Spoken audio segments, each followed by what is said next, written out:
the Bible. Is it hard to understand?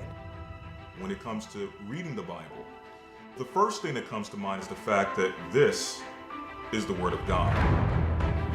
The seals have been broken, and the truth is here.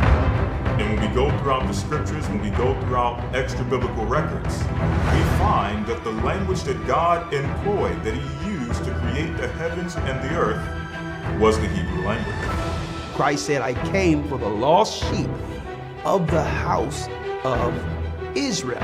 But yet no one, no religious leader, no religious church out there anywhere can now identify the 12 tribes of Israel. Can we?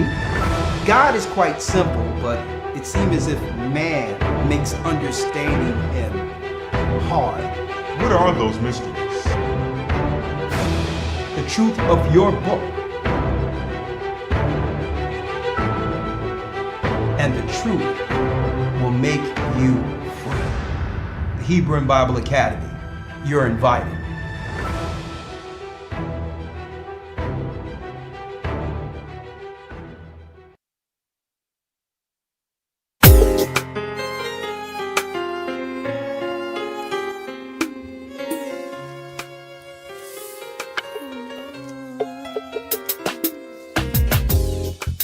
The East is where we're from.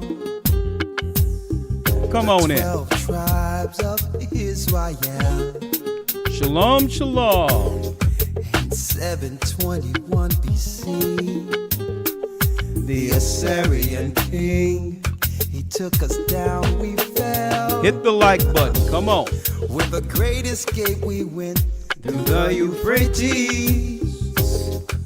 The Lord held the water still. To a land where no mankind dwelt. To a land where no mankind dwelt. We went. The 12 tribes of Israel. That's who we be. Come on. Manasseh, the Cubans, Ephraim from Puerto Rico, Naphtali from the islands of Hawaii.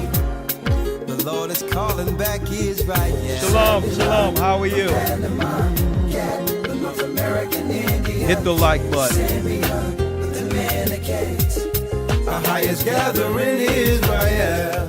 The Arabs and Africans told us At gunpoint. together our wives and children then sold They us. sold us. We're going to talk about that tonight. In the belly of these great ships we traveled in fear.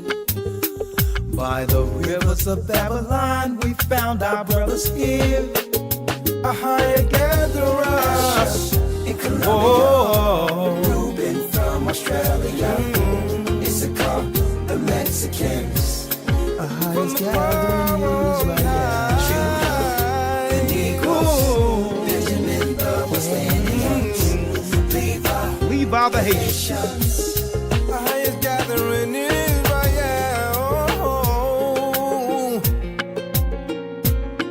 Come on.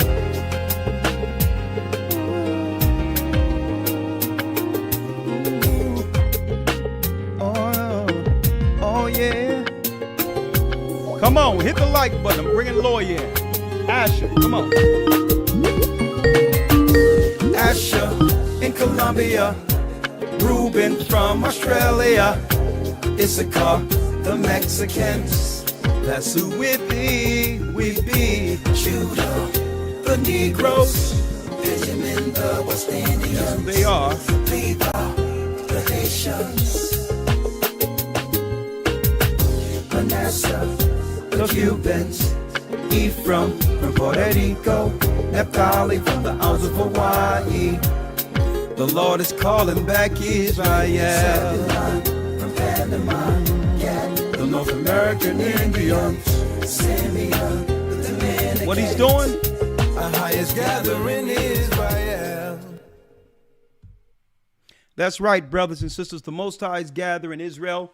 I'm Elder Ricard Shaw, along with Elder Lawyer, with our weekly broadcast, podcast, whatever you would like to call it. All praises be to the Most High, Ahaya, Ashah, Ahaya. That's the God of Israel.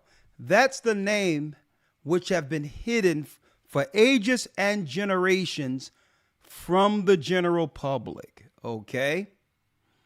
That's right. The wizards have used power through invocation and worshiping celestial gods according to a divine order. So of course they would do what? They would exclude God's name from his chosen people to consolidate power and or to spiritually control those same people. Folks, it's as if we've been born into one big Harry Potter episode. Okay? If y'all know what I mean. Ahiah is the God of the Hebrews. Yeshaya is Christ's true name. The Son of the living God. The Ruach is the Holy Spirit. We're the gathering of Christ Church, and we're here to talk this evening. And folks, if anyone have any doubt in their minds that the slaves that were brought over here to the Americas, the West Indies, a large number went into Brazil from Western Africa. If anyone have any questions on whether or not these particular people were from Judea, listen to what I'm telling you. In particular, the black man in America. If anyone have any questions concerning whether or not we are from the tribe of Judah, tell them to come and view this particular lesson. Okay? If they review this lesson that was done on this date, okay, I'm going to tell you, brothers and sisters, you don't have to explain anything concerning who we are as Judah at all. If there's any doubt out there, refer them to this particular broadcast tonight. And folks, if they can't see it after that, they're skulls and bones. The only reason they'll refuse to believe it is because they want to. Okay, now why would they refuse being God's people? In of itself, I would never understand, but I thought I would put something together. Hold on. Something together to have this thing this evening be a slam dunk. Okay? Hit the like button. Judah, the Jew revealed is the lesson. Hold on, let me cut some air on. It's hot up in here. One moment. Let me cut some air on. Oh yeah. Hope y'all ready. Oh yeah. Hold tight. Ahiah's calling back Israel. 1 second. 1 second. Let me cut this air con on. Oh. 1 second. Find the remote here.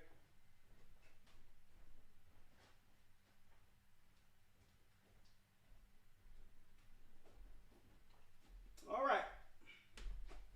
Let's jump right in. Let's jump right in. Blessings to my brothers and sisters throughout the four corners of the earth. And soon we will be opening up a new enrollment, 12-week enrollment for the academy. So hold tight on that. But in the meantime, let's talk. Let's talk. Shalom, Elder Lawyer. Shalom, sir. How you doing? I am blessed by the best, and his name is Ahiah, jumping right in. Yeah.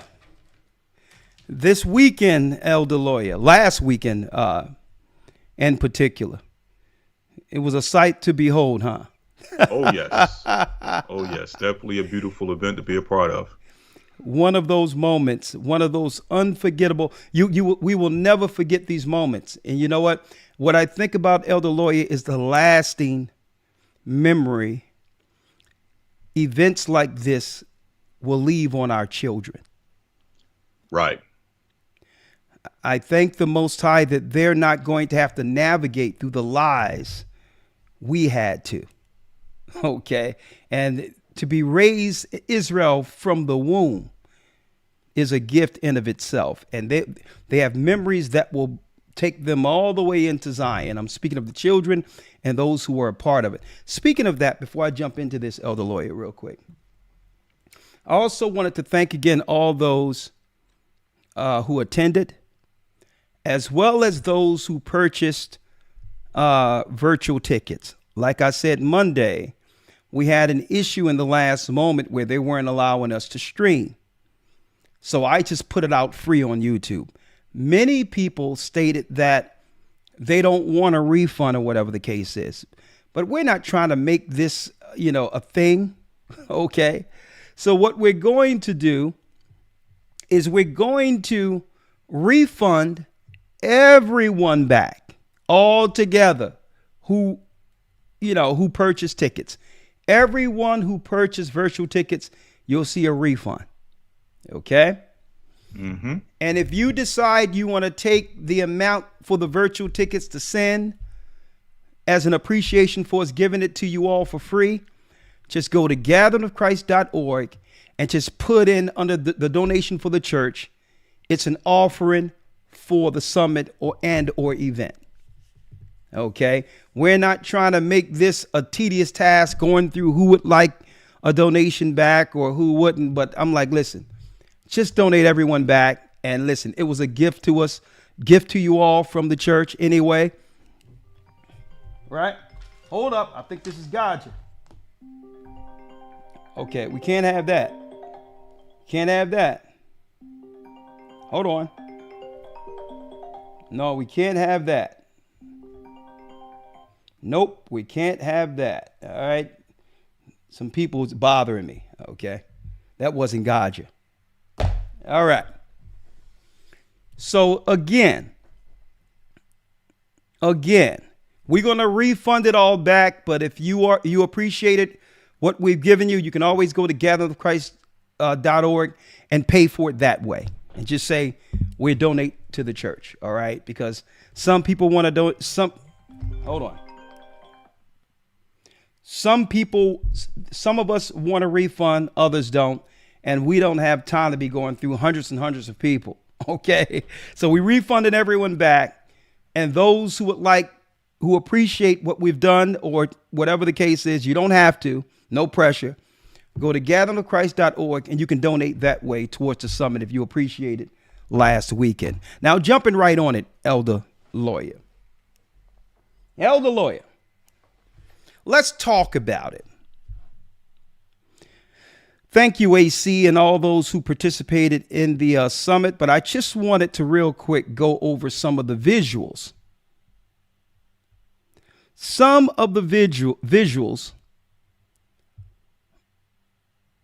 for last week's event. Some of the visuals. Okay. Now, and I wanted to thank those who spoke at the symposium. We had Sister Marcia, who dealt with health and skin. Officer Mike and Akita Grant, homesteading. Those that are on the screen right here, going into how to make their own food, grow their own food. Okay. Hold on. Let me bring Lawyer in this one here. Okay. Deacon Jermaine Pitts, finance, who actually gave us some insight on how to avoid getting trapped when it comes to paying taxes and all, when audits and all that. And for some reason, Black people in particular in America is audited 4 times more than any ethnicity, even though we hold the lowest, I would say, overall financial state compared to any other people within the United States. We receive the less money. We receive less money than anyone else in the country, but yet we're audited 4 times more than any other people. for whatever reason, right? But anyway, this brother dropped it the other day. I'll tell you, we have some gifted people in this church. And that's Deacon Jermaine from the DMV. He's been operating for a long time with the church. I would like to thank my brother Raphael Bush, former NFL football player who had a serious speech or presentation during the symposium. Very good tips into motivating us into getting more healthy. So I'm going to see if I can have Raphael Bush on one of our broadcasts. All right. Yeah, we have many people in the church who are from the entertainment field as well as sports and all that. And this brother is very influential, strong, well-spoken, educated. And hey, he's a soldier for the Almighty. And I thank you, Raphael Bush. And we had a serious holistic doctor by the name from South Carolina, Dr. Goodman. I mean, this elder is filled with a wealth of health knowledge, okay? And you should see his age. He's probably older than Biden, or about Biden's age, or about around his age, but hey, his cognitive ability is fully intact. He's witty, he's strong, he's very perceptive. I mean, what a healthy elder man. And this, believe it or not, the majority, Elder Lawyer, of our elders when I was growing up lived to be just like that. That's right. And, and I'm talking about being as witty as that. And that's after drinking a pint. Right. That's after pulling out that bottle. Remember that old bottle that had that paper bag around it? We had our elders who would grow that sharp and witty and all that after drinking a pint. While the majority of our people now are just sick. And I'm going to have that brother come on and give some tips on how we can naturally get back into good health. Now, yeah, Dr. Goodman was absolutely excellent. All right. Oh, y'all know I can't go through a broadcast without bringing out Diamond Street someplace, somewhere, right? That old paper bag. You're not fooling no one, okay? Now, Elder Lawyer, let me go through a few of these slides and then we'll jump right into it. There you go, right there. Yes, sir. There go Dr. Goodman and the blessed brother Raphael Bush. He was an NFL player. Very strong brother in every sense of the word, and strong within the spirit, right? We had them all there. There go Jermaine, dropping it, telling us what they be looking for to jam us up, okay? We also had vending there, natural honeys and what have you. That was the first day, right? The symposium. Of course, listen, and you see me right there, right? And Elder Lawyer, I'm glad you and I are right there, and I'm talking about, family and all these others. And you know what I was checking out? I'm like, you know what? The health symposium got me motivated. I checked out that gut right there, right? I'm like, hold up, what's going on in the midsection here? So you know what I did this morning? You know what I did this morning? Man, I got up early this morning, drunk some lemon water, did my jumping jacks. I started hitting, across my legs and doing the crunch sit-ups. I start doing the push-ups. Let me tell you, Elder Lawyer, all I got to tell you, young man, is 30 days. Yes, sir. Right? Because sometimes that gut just sneak up on you. See, when I was around your age or younger, I'm going to tell you something else. I can put down 2 cheesesteaks in a day with extra cheese on it with fried onions, okay?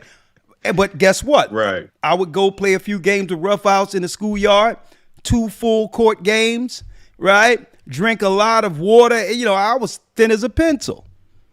Okay. But no, if you're going to get some cheesesteaks with extra cheese melted, sauteed onions with some hot peppers on there like I like it, you got to be svelte. Okay. So I'm going back 30 days and I checked out this shirt. And I said, you know what? I'm going to put this shirt on again And guess what? You just can't be strong in the spirit. You got to get that gut down. Okay. So Yes, indeed. listen, and guess what? I'll be the first. I'll be the first to say what I need to improve right out. Right. So, hey, and guess what? And I won't be ashamed or embarrassed if someone else said, hey, what's up with that gut? All right. So, hey, all I have to say is, folks, 30 days. Watch what happens. Okay. Gather of Christ Church, hear, O Israel. The play that night with Sister Shirley, the brothers and sisters who are doing the play, Samson and Delilah. Boy, do I got to talk about something tonight. Look at him with that sax. I mean, I'm going to tell you, they don't make sax that big anymore, do they? That's a person. It's like he holding up a whole nother person. Hey, he's handling it, though. Oh, look at Israel. There he go. My man Torrance.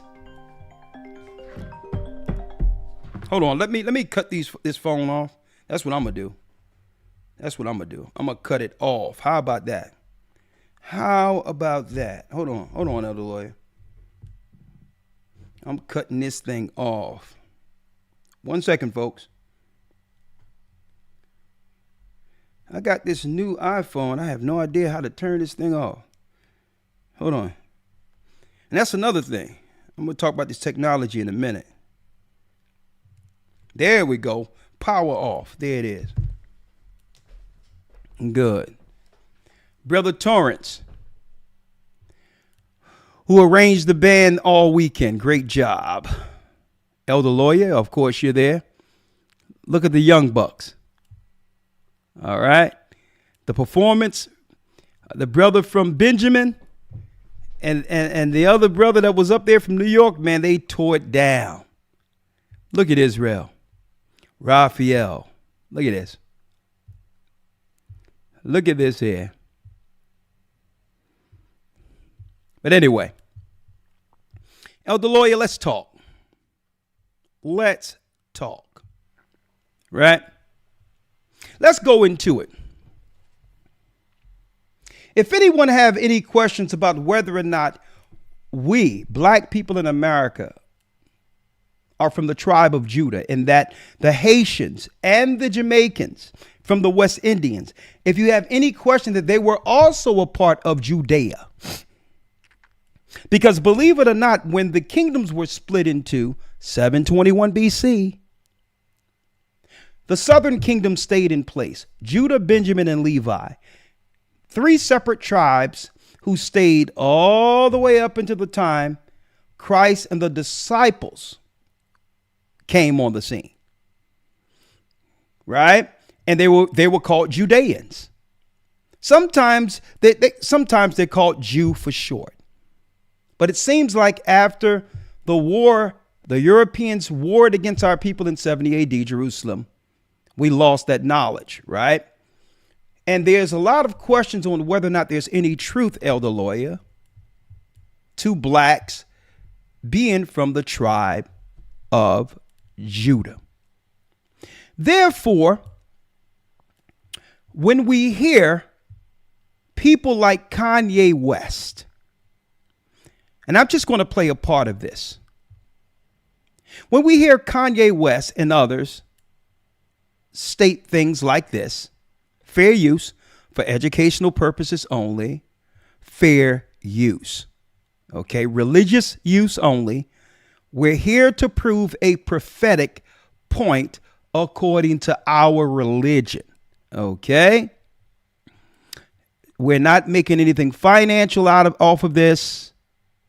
And I believe this is one of the reasons that they came after Sean Combs also. Because Drink Champs, Elder Lawyer, was one of Sean Combs' endeavors, right? A hip hop type of platform to talk about current news within hip hop. And they allowed, during the so-called pandemic, Kanye a seat on Drink Champs. Now, I'm not going to play the whole thing. You've probably seen this, brothers and sisters, ad nauseum. I'm only showing you this to make a point. Okay? Where Kanye said something like this. Fair use. That the baby not finna come out today because we are inside. Us as 12 tribes of Judah, as a member of the Hebrew people, we are still inside of our genocide. 50% of all black deaths a year is abortion. So he self-proclaimed and owned the fact that he is from the 12 tribes of Israel. He also stated that he was an Israelite. And that's all I want to pull from there real quick. But Elder Lawyer, they tried to claim that what Kanye West was stating was closely related to or a product of his mental illness, as they claim. They like to call people crazy, right? And you know, check it out. From one angle, they would like to say we must what? We must sympathize with the mental illness, with the mentally ill, or at least be more understanding and concerned in them. Mm-hmm. On one hand, Elder Lawyer, but on the other hand, anytime they get an opportunity, they'll use the label of mental illness, weaponize it to discredit people. Now, right. Which one is it? Aren't you bullying him if you're trying to claim that what he's going through is because of his mental illness? Shouldn't you be more understanding? Huh? But I digress. But the fact that someone would, with such a following, Elder Lawyer, proclaimed such, it led to much debate and or conversation. On top of Kyrie Irving, right? On top of the brother that plays for the Celtics. What's his name? Brown. It was Jaylen Brown. Jaylen Brown. He also know he's Israel. Like I've said, we have many athletes in the church, former pro sports people who know they're Israel. But I'm gonna tell you. But yet they try to spin this as a movement or some type of religion. So I'm here tonight to dispel through historical facts, Elder Lawyer, all the lies, all the misnomers, all the confusion on either side concerning whether or not it's true. Are black people in America who came from the Western Ivory Coast of Africa, are we from the tribe of Judah? Now, that also means something else.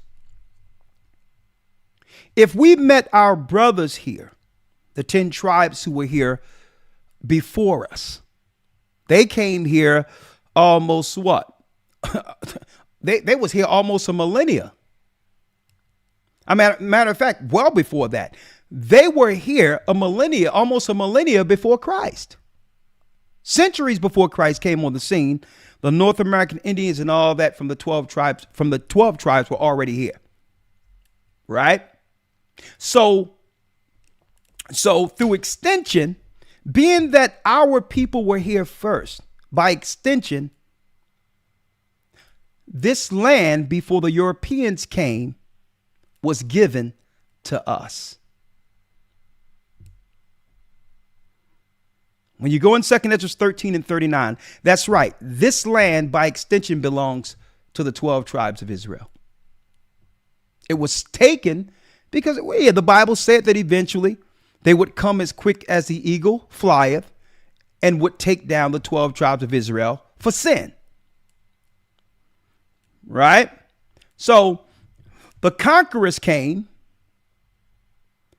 as what? As chastisement against those who continue to sin against God within the 12 tribes of Israel. He sent the Gentiles, as was prophesied, against the children of Israel. So why is that such an issue right now? Well, it's such an issue because you have other people out there, religiously and otherwise, who have already staked some level of claim to being an Israelite or be from Aaron and or Judah who aren't black. Right? So let's set the record straight with pertinent information. I don't even have to go into Deuteronomy 28, which says, you shall go into slave ships. You shall go into bondage, Egypt again, by the means of ships that have only happened to one people in number. There's no other people who have been sold to other nations in the millions from one race to another race. A curse of biblical proportion. No other people have suffered that. Deuteronomy 28 and 68. We've said that ad nauseum. Right? So now, let's break it down. When I say the land in of itself, it tell you in 2nd Esdras 13:39, the whole land, all of the new world, was given to the 10 tribes who came over. 2nd Esdras 13 and 39, they say, let's go to a far land where never mankind dwelt, so we can serve our God as we once did in the land. So the whole intention of the 10 tribes found in the new land was to establish Israel again before the Gentiles found us. What Gentiles? Arabs, who are Ishmael, and Europeans, the Vatican, who are Edomites. Okay, this have nothing to do with some religion. Now, I said I was going to break it down, Elder Lawyer. If anyone have any questions on whether or not our people, black people, are from the tribes of Israel, hold on to your hat. Hold on to your hat. And I'm also going to use some white papers. Usually, I rarely bring out this type of information unless someone is in the academy. Okay, but this stuff was so juicy as I was going through it, preparing some information, Elder Lawyer, trying to do an updated lesson on the 12 lost tribes found in the academy. While doing it, Elder Lawyer, it was so juicy. I said, you know what? This was so, I would say, eye-opening as far as historical pertinent facts. I couldn't even wait until the next academy to roll this out. I said, you know what? I'm going to go into all the 12 tribes historically and all that, but I need to bring out this piece on Judah. Because why? We have mainstream, Elder Lawyer, claiming, well, blacks are just cleaving on to someone else's culture, ideology, and religion because they don't have anything, because they're so lost and destitute. Why try to grab the religion that belongs to a people who are already in place? Because we're so lost, we just decided to grab jewelry from Jewish people. That's out there. Now, could that be true? I'm not going to say it isn't. I'm going to roll out the facts. Number one. And Gocc, when you get a chance, I know you're probably looking, just call in through Skype or text Elder Lawyer and I'll give you, text our Skype, Gocc, and I will text you a Zoom link to come through. I will text you Zoom to come through, okay? Because I spoke to Gocc before this Elder Lawyer, and I stated that one thing that Gocc was confused about when he first met us at Peace FM, right? He was more so a part of the conscious community. One thing they could never answer is how can some white people or other people come in such a vast country that's made out of many countries, such as Africa, and take down a mass number of black people, which would be an impossibility. The conscious community could never answer that for them.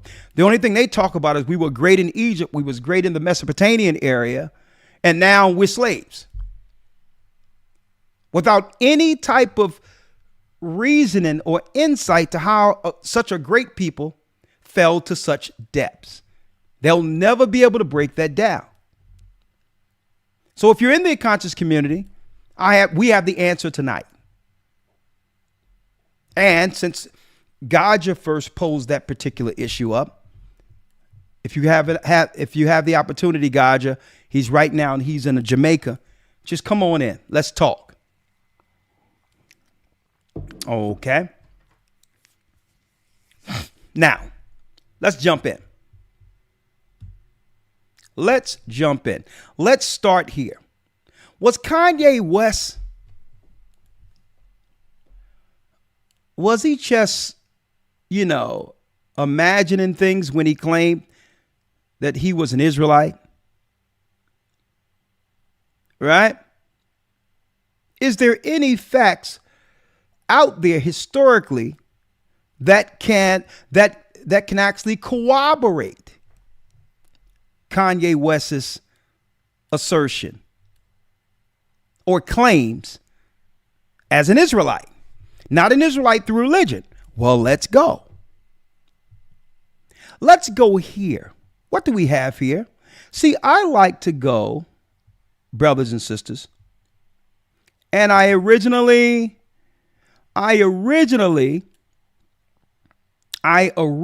brothers and sisters, get this information together for the Academy, but it was so good.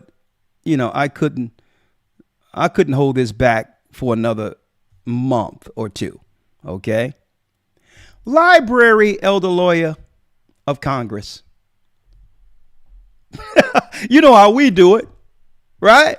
Library of Congress. For anyone who might think or have any question to why black people all over in America are claiming to be Israelites. Another thing, while they're using tribal warfare politically against us in America right now, using the faces of our same people, using our same people like they did back then in Africa to divide and conquer. You want to know how we were taken down? We were taken down because there were a number of our people who thought that if they sided with Esau, Esau would spare them. The same as they're doing right now, bringing in politicians and from Africa and all that. And people are coming over here in America with resentment against the tribe of Judah, not even realizing that this happened before. They're rolling out the same playbook that led to our enslavement. So let's go. Let's talk. Hold on. Hold up. Is Gocc is in the house? Hold on. Hold on, Elder Lawyer. 1 second, okay? Let me see if that's Gocc. Yes, sir. Oh, that's Gocc. All right. Let me add him in. I'll bring both of you in at once. All right. Let me bring him in. Oh, this is some good stuff. I'm chopping at the bit, right? Matter of fact, you know what? I'm a little anxious with this thing, so I'm going to take my time. Drink a little water. Whether you Jew, Gentile, black, white, or whatever, check out this video tonight and you tell me who the blacks in America are after this. Huh? And again, I don't have any issues when it comes to white Jews and all that, because I know historically of certain conversions. Historically where they converted and were called Jews. Under Hyrcanus the third, during the 2nd century, under Hyrcanus, okay. A matter of fact, really, it was about the in the mid 3rd century that they converted into Judaism during the time of the Maccabees. The Edomites converted en masse. So I have no problem with white Jews according to religion, because when they took on circumcision, our people accepted them as Jews as long as they would follow the law. But that's the religious side of things. We're talking about being from the actual bloodline tribes of Israel, not what religion you convert into, which is the difference. That defines that an Israelite is defined by bloodline, not by what religion you follow. Let me make that clear. So I don't have no problem with white people who claim that they're Jews. No, because there's many conversions where white people converted into Judaism. See, but I'm from the tribe of Judah. I don't have to join a religion to be from the tribe of Judah. That's my bloodline. See the difference? So let me bring in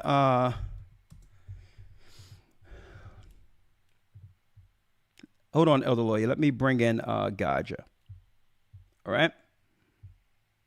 The Warriors. Where is he? There he is, right there.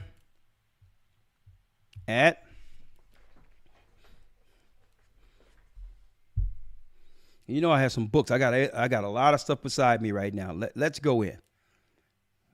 All right. I'm about to go in. One moment. All right, Gocc, pick up. I'm chopping at the bit, young man. Say something, Gocc.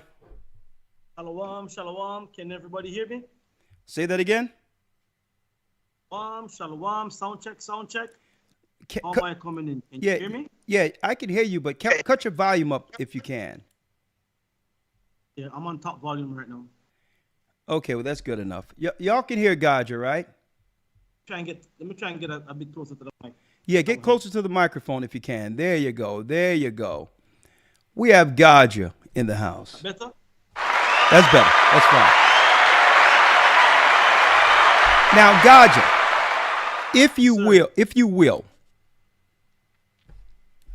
explain to us what the conscious community could never answer concerning how our people were taken down in Africa. I probably can't quantify it like you expressed. That was like to you, it was a missing piece that the conscious community could not feel. They could not, it just wasn't adding up to how we felt so low and how white people came into Africa to enslave us. If you can quantify it, what your opinion was at that time when I met you was, that would be great. Sure. All right. So I think I was telling you about this about 5 months or 6 months before I ran into you. As you know, as a part of Peace FM, I was doing the radio broadcast. Anthony brought me in, and they brought me to a meeting with a guy that had a timeline. So he had a timeline going back, according to him, 13,000 years, whatever that was, right? And he was listing dynasties all the way from wherever, all the way up to present. I sat there, I listened to him, and at the end of his presentation, I asked him, I said, I don't want to put his name out. So let's call him Andrew, for the purpose of this broadcast. So I said, Andrew, tell me something. I can see all of this, I can see all the greatness that you're talking about. But my dilemma here is, how did we get from that, all of this, all that greatness, to where we are now? Now, what he didn't know is that I had already been to Africa a few times by this point. And looking at the vast land space. Okay, we drove from the Gambia to Senegal. The ferry was broken and we had to take another route. And we drove for 8 hours in the bush. In bush road, doing a good 80 miles an hour on the bush road, and on the what you call the limestone, the mall road. Okay, and it was perplexing to me that the whole concept of slavery. I was saying, how is it that some guys came from Europe on a boat and came and took down the people here? When you look at Jamaica, where I'm from the south coast of Jamaica to the north coast in a straight line is no more than about 40-50 miles. That's how small the island is. In one straight line is no more than 40-50 miles tops. Okay? Now, you had British soldiers, redcoats, that were coming in and were dying in the Jamaica mountains. They were getting dysentery, they were getting confused, and they were literally dying. Yeah. When the slaves ran away, when the quote unquote slaves ran away into the mountains, the British soldiers couldn't capture them. They actually made a treaty with what they call the Maroons, who lived in the mountains. So knowing that, and then looking at the vast land space of what they call the continent of Africa, or what they call the West Coast, Sub-Saharan Africa, the vast land space of it, it never made sense. So what you were saying is, if they can't take you down within the small Jamaica and had to make a treaty, how could they have, according to the narrative, came into the shores of Western Africa and just enslaved our people outright, which would have been an impossibility due to the number of millions who were living on the land itself? Impossibility. Exactly. An impossibility. And when you ask this conscious community expert to explain this to you, what was the retort? He said I was argumentative, and I'm like, what? And not only that, I believe you genuinely, you weren't attempting to challenge him. You was asking him honestly because it didn't make sense. Probably he didn't know you've been into Africa to understand how preposterous a historical, I would say, synopsis or understanding was concerning how our people truly was enslaved, right? So you were asking him honestly as a historian. He was the expert to say, listen, I just need some answers because I've been to Africa. This narrative that they're spewing here in the Western world doesn't make any sense. Because our people would have rolled on them if it was exactly how they are narrating it in history today. We would have rolled on them. Well, Elder Gocc, check this out. I'm glad you came on, Gocc. I said I didn't want to bring out this information until you were on. And no sooner as I was about to show it, you said, I'm here. Check this. Go ahead, I'm listening. Remind me, right? Just remind me.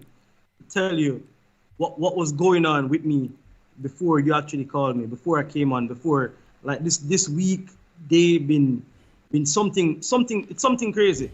And you calling me and when you said what you're gonna go into, I believe, I believe it was the Most High. Just say, yo, go grab him and let him come. Just take his mind off of everything else that's going on. Remind me to tell you what the chaos and the problems that I've been going today. I will talk, but it was just the Most High just had something come out and say, yo, let me grab him out of here to have him focus on what everything is really about. That to understand we're under spiritual attacks. Yes. and to Amen. and to reason with these things we engulf ourselves with from an outside view instead of letting these issues consume us. We're going to talk about it. We're going to after the broadcast, I'll call you, okay? Yes, sir. Check this out, Gocc. Library of Congress. What's the topic today? Who's Judah? Is it a lie that black people are from the tribe of Judah? Is Kanye West tripping when he said he's an Israelite? Huh? Well, let's see. Library of Congress, American government. A new and accurate map of Negro land and the adjacent countries. Also Upper Guinea, showing the principal European settlements and distinguishing WCH belong to England, Denmark, Holland, the sea rivers being drawn from surveys, and the best modern maps, charts, and regulated by Astron, right? Now, check this out. The original maps from the 1700s. Elders, this was the same time our people were in slavery here in the Americas, right? I need y'all to check this out. This is an original map, right? From the Library of Congress, which is, guess right, America. Library of Congress. When you do copyrights for songs, you have to send it to the Library of Congress for registry. Well, the conservatory maps from the 1700s were also logged in the Library of Congress, which means it's ironclad. See? The same way no one can steal your song if you send it to the Library of Congress because it's ironclad. It's proof of what? It's proof of a creative work that no one can steal. See? So when this map was sent into the Library of Congress, so if someone would listen to this, elders, if someone attempted to come with a different narrative later, then the Library of Congress could say, well, no, we have the original maps that was verified by the American government. Right? So I know about the Library of Congress because I send my songs since I was writing songs, as a teenager. I would send my songs back then, wrote it down, put a cassette tape in, and send it to the Library of Congress. Well, folks, this is where we are right now in this document. Right? In Africa, the Western Ivory Coast, according to the Library of Congress, was called Negro land. The Ivory Coast, elders, were called Negro land, right? Now, in particular, this is why the Bill of Sale didn't have Africans on it. It had Negroes on it. But that's not the point I'm going to emphasize here. Because looking at the map in of itself, elders, it may go over everyone's heads. Right? So what I'm going to do is I'm going to zoom in. And what does that say here, folks? What does that say right here? Judah. The kingdom of Judah, or wider slave coast.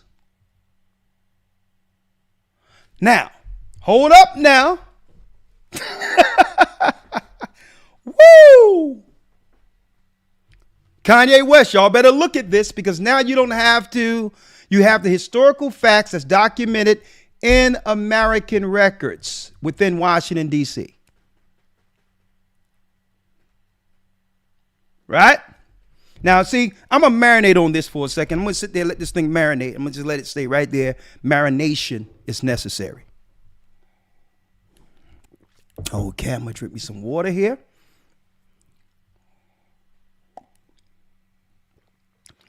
See, someone said they seen this before. Okay. Oh, hey, don't forget, we just started. I've seen this before too. But what I'm about to show you was never seen before. I guarantee what I'm about to show you. And I'm going to be going into each tribe the same way from an academia standpoint going forward. No more arguing these mute points. Okay? Wida is another name, elders, for Judah. Now check this out.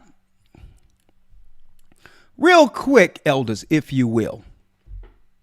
What is that crazy religion over there that people go to do witchcraft and all that over there in Africa? What they call that? Elder, lawyer's the Hebrew, man. They call witchcraft religion. Yeah, the religion they have. You got all these people in America espousing this. I think it's called Yoruba, right? I think Yoruba is in reference to an actual tribe. Yoruba. Okay, thank you.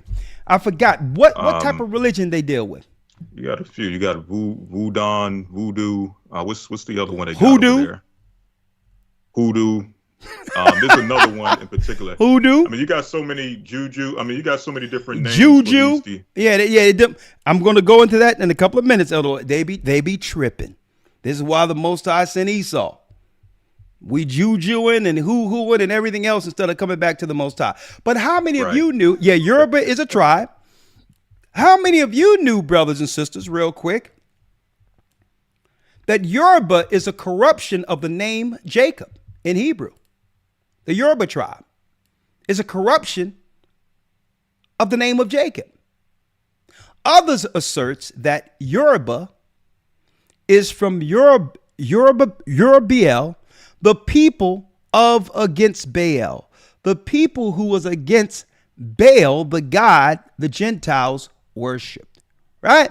But let's not stop there, right? Elder Lawyer, of course, we have the white papers, right? Check this out. You can't make this up, right? I have some white papers from Cambridge University. Oh, they've been tracking us, folks, since off the ships. What is this? One might ask. Cambridge University.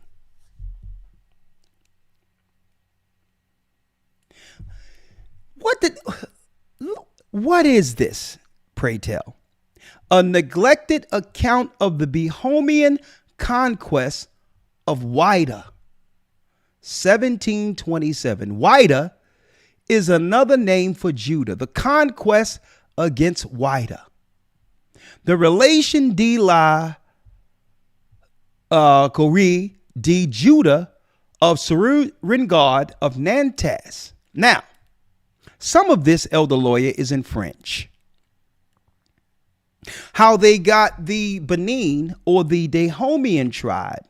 Esau ended up funding a tribal war through the Benins. Hey, you know it's crazy, Elder.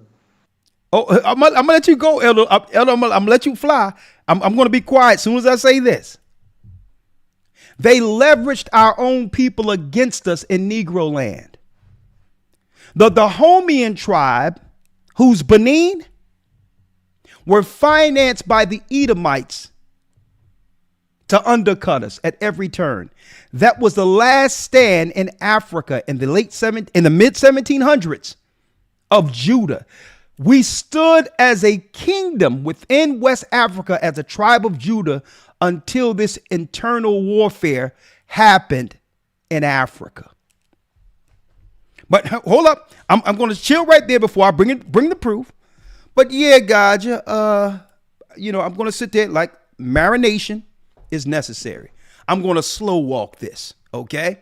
Anyone who have any questions about black people in America from Africa who came from the Ivory Coast, if you have any questions about who's the tribe of Judah, come right here tonight. Refer anyone out there, black, white, Jew, whoever you are, to this particular video, because what? Facts is a stubborn thing, and you cannot spin or change history, even though you would like to. But hold up. Right now I'm chopping at the bits right now, Elder. But Gaja, go on.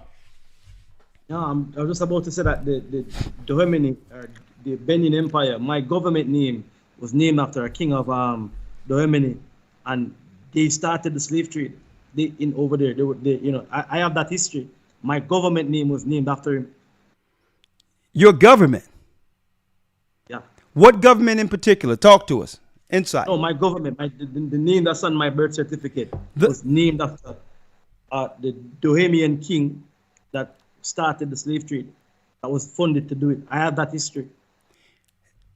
From the Benin Empire, Elder Gaja, they was pitting Benjamin and Levi against Judah.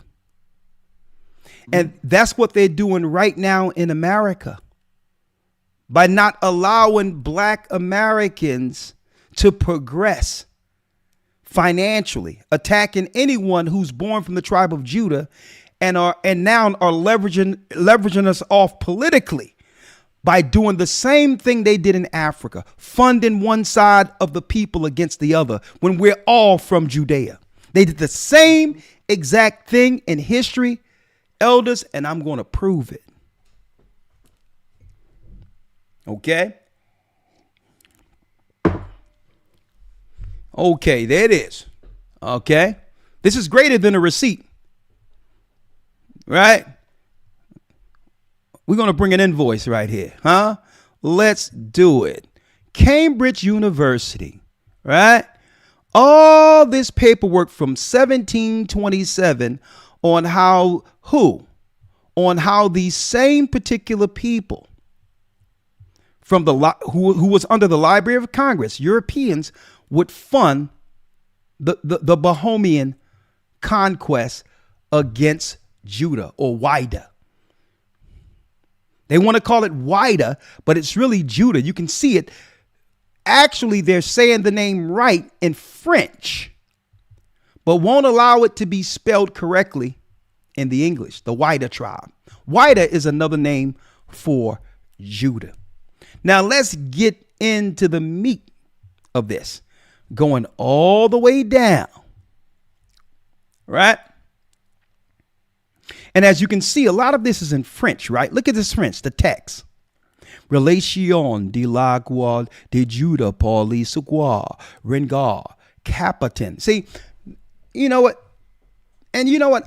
I really have to thank modern technology, right? For Google Translate. The night before last, Elder Gaja, I said, you know what? Why don't they just translate this in English so I can understand what happened historically?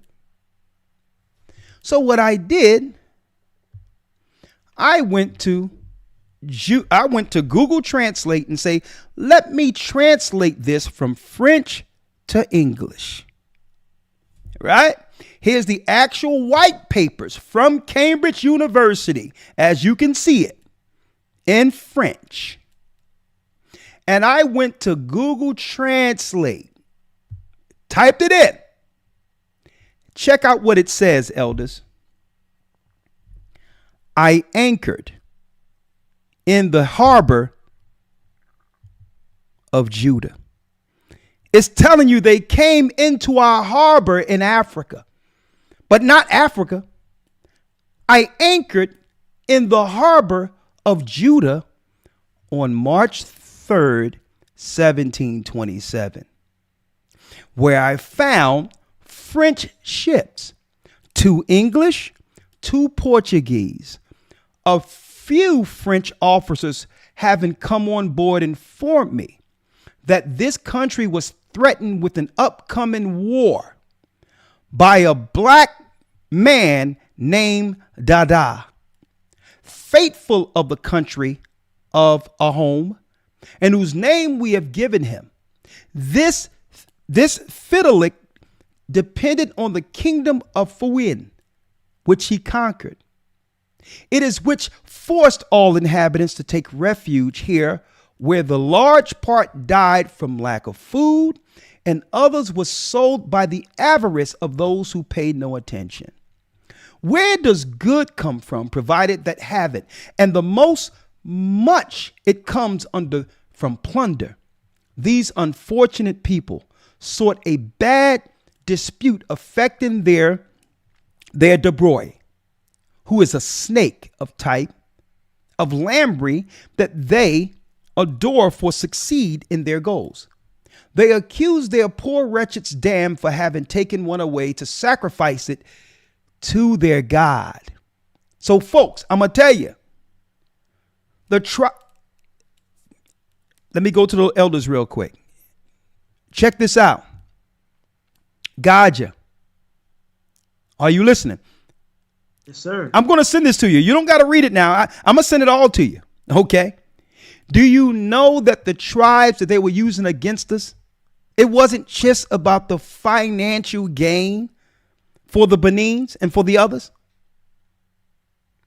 It wasn't for financial gain. They was doing this willingly to be given sacrifices, blood sacrifices, and to sell us as sacrifices to Esau, to be rewarded by the gods. So they was using pagans amongst our people to take down Judah. So Esau just wasn't offering them money. They was financing them because a lot of these tribes were into human sacrifice and human trafficking. The same stuff we're seeing today when we hear of human trafficking. It's way deeper than money. It was about appeasing the gods some of our people were serving. And this is why the Most High turned around and have Esau come against them too. And ever since then, Africa was never they could never acquire the power, the power and status they had subsequent to that. I mean, before all this, they could never go but so far, because soon as they turned on Judah, Esau circled around and came after them. Because it was said in our law that we're not supposed to sacrifice to other gods. And guess what? The slave trade just wasn't about finances and selling people. It was the sacrifice to the gods. And it's in this record.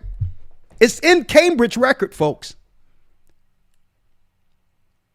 This is why Esau funded the tribes who were dealing with different types of witchcraft and evil, because they felt that through blood and sacrifice, it empowers them from the dark forces.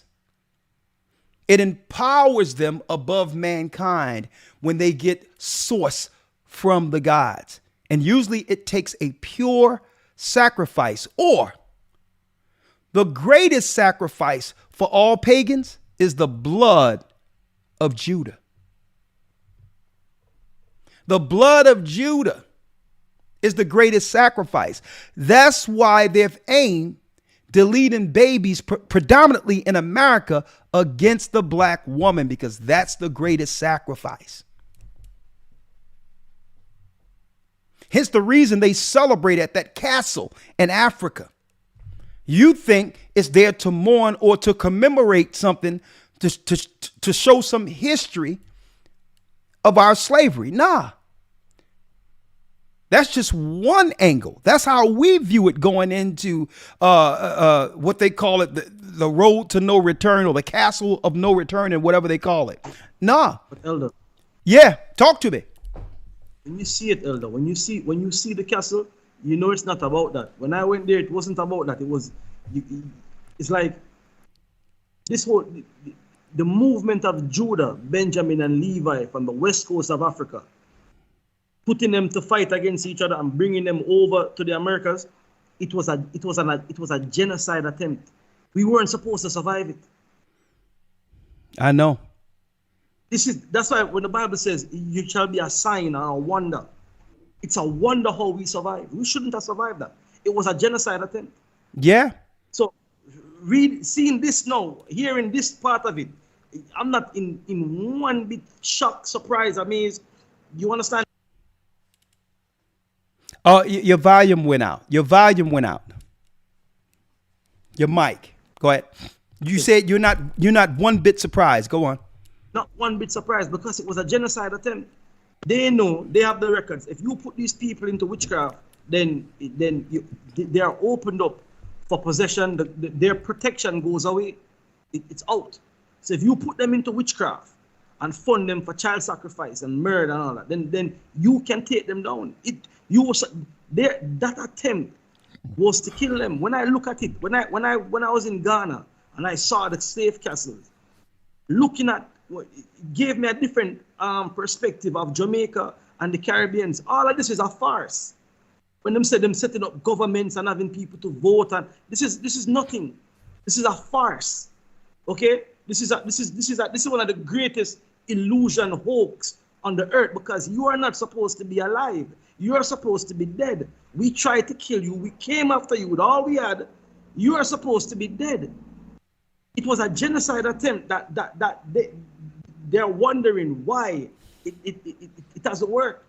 It was last night. Last night I was reading Revelation when it says there was war in heaven. That war never stopped from the heavenly realm. The war is still going on now. You're right. It's a genocide attempt. They're trying to wipe out a bloodline, knowing full well that this bloodline is one where the Savior gonna come through, and two, the rulership of the earth. So it was a genocide attempt from back then. This don't surprise me not 1 minute, because when you go to the slave castles and you see it, you know what it's about. You know what time it is. They weren't supposed to survive. It's nothing to do with money. It's nothing to do with making money. It was about annihilating a nation of people. That's what it was about. It was genocide. Yeah. And when the Bible says that, listen, you are going to be a sign, a proverb, a byword. It's like, yo, how them still alive? How? They gave them poison for food. They sterilized the women. They murdered the men, lynched the men. You were not supposed to survive. So all of this that we see going on right now, and it doesn't surprise me that this is in French. It don't surprise me. Yeah, it's in French. They could have easily translated this to English, but didn't. Exactly. It doesn't surprise me. And it does not. Let me tell you this, Gocc, and here's the disheartening part of this, right? Number one, when our brothers betrayed us and turned to Esau to undermine us, when we left that castle to get on those ships, we were left for dead. They thought many of us didn't make it over, but once they gave us up, we were dead as far as they were concerned. The sacrifice was done. But check out how the Most High worked through this. Where Judah at the very end, the children of slaves would be what? The beacon for all the tribes, including those who gave us away for dead. Only through the Most High could you have such an epic narrative. A people who was sacrificed and left for nothing is the voice and the leader of our people, even through chattel slavery. The whole world, if you black, look to the strength of black men in America. Judah. You can't write a script as great as this.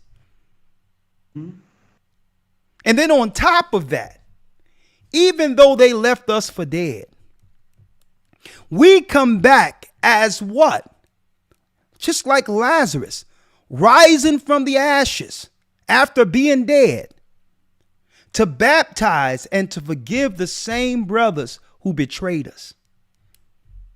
Only through Christ could you not see your own brother another type of way.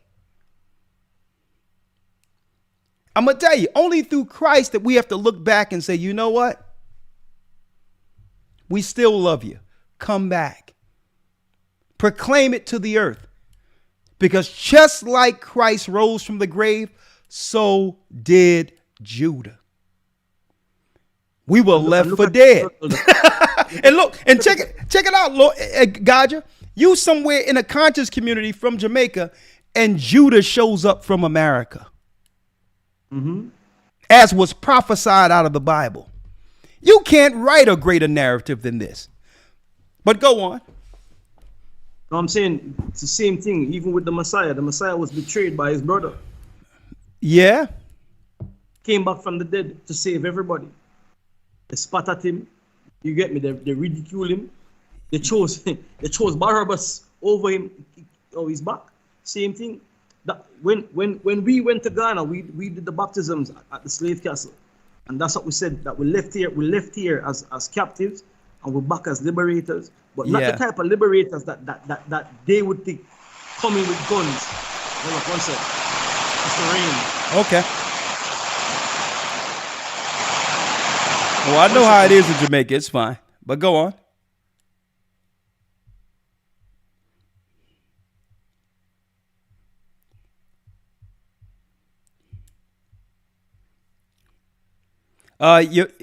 Your microphone. Gotcha. I'm sorry, I got rain in my background. Okay, okay. Don't worry about the rain. No. Just speak through it. Speak through the rain. We can still hear you. Speak through the rain. We can still hear you. Just speak through the rain. I don't care about the noise. Don't cut the spirit. Keep going. Oh, let me step away for just 1 second. I've got rain in the background. I never wanted, Don't worry about the rain. Just go ahead. Keep talking. So yeah, man. So we come back at, not liberators with guns. We're coming back as liberators to the spirit, baptizing and teaching the entire continent that we are the same people, suffering the same curses. Don't matter what happened, we are the same people. So yeah. Let me read a few more things concerning what I put inside this particular, as I translated it, about how the Dahomey tribe, right, began to come against us, right? When you look at the information here through translation, it stated that what? Let me go back. Esau funded the Benin. They funded Benjamin and other tribes against Judah. The Dahomey tribe thought that Esau would spare them and they would rule over Judah in Africa, when now Esau have turned the whole thing third world and have caused more tribal warfare since the time we fell as the tribe of Judah in the 1700s. We were still claiming the tribe of Judah in 1700 over in Africa. I anchored in the harbor of Judah on March 3rd, 1727, where I found French ships. So they knew that they were grabbing Judah in Africa. When you go all the way down, it talks about this. It says that they sacrifice us to their gods, others to have eaten it. Too early, without having wanting to hear their excuses, they took control of them and sold the better, mercilessly leaving others to perish. So they would sell some of us and they would leave others to die. Cease to serve as intelligence and understand this Dada that I will name currently Dahomey. On the 4th in the morning, I went ashore and went to Xavier. Over the 2 hours, companies, Captain Asan, who was with me, came to pick up. Now, these are actual folks, memoirs of those who are recording how Judah was taken down in 1727 through a betrayal in Africa by our own brethren. where they set up tents leagues from Xavier. In the evening, I saw Mr. Dorcadre, and I had to translate, folks, I had to translate this from French to English. They don't even have this in English to let you know that we're Judah. That's the level they're seeking to hide this from us, folks. All the way down, it goes into a documented event that led to them coming to the shores and circumventing and destroying Judah, leading to our people going into cargo slave ships. And folks, this can be found in Cambridge University. Look at this. This can be found in the Cambridge University. And check out what it says it is, folks. A neglected account of the Bohemian conquest of Wida or Judah in 1727. What's Wida? Check out who's Wida. Look at this. Wida.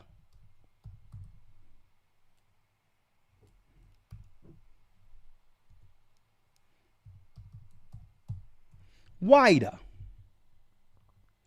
The kingdom of Wida.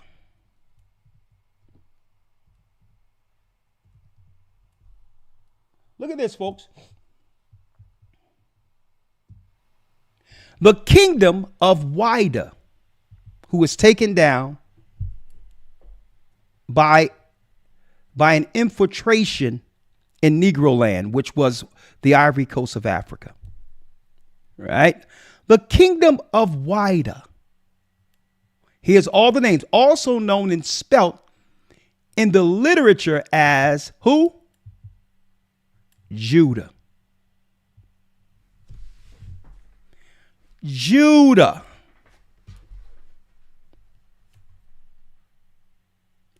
Cambridge University knows that it was Judah that was taken here to the Americas, was brought here to the Americas.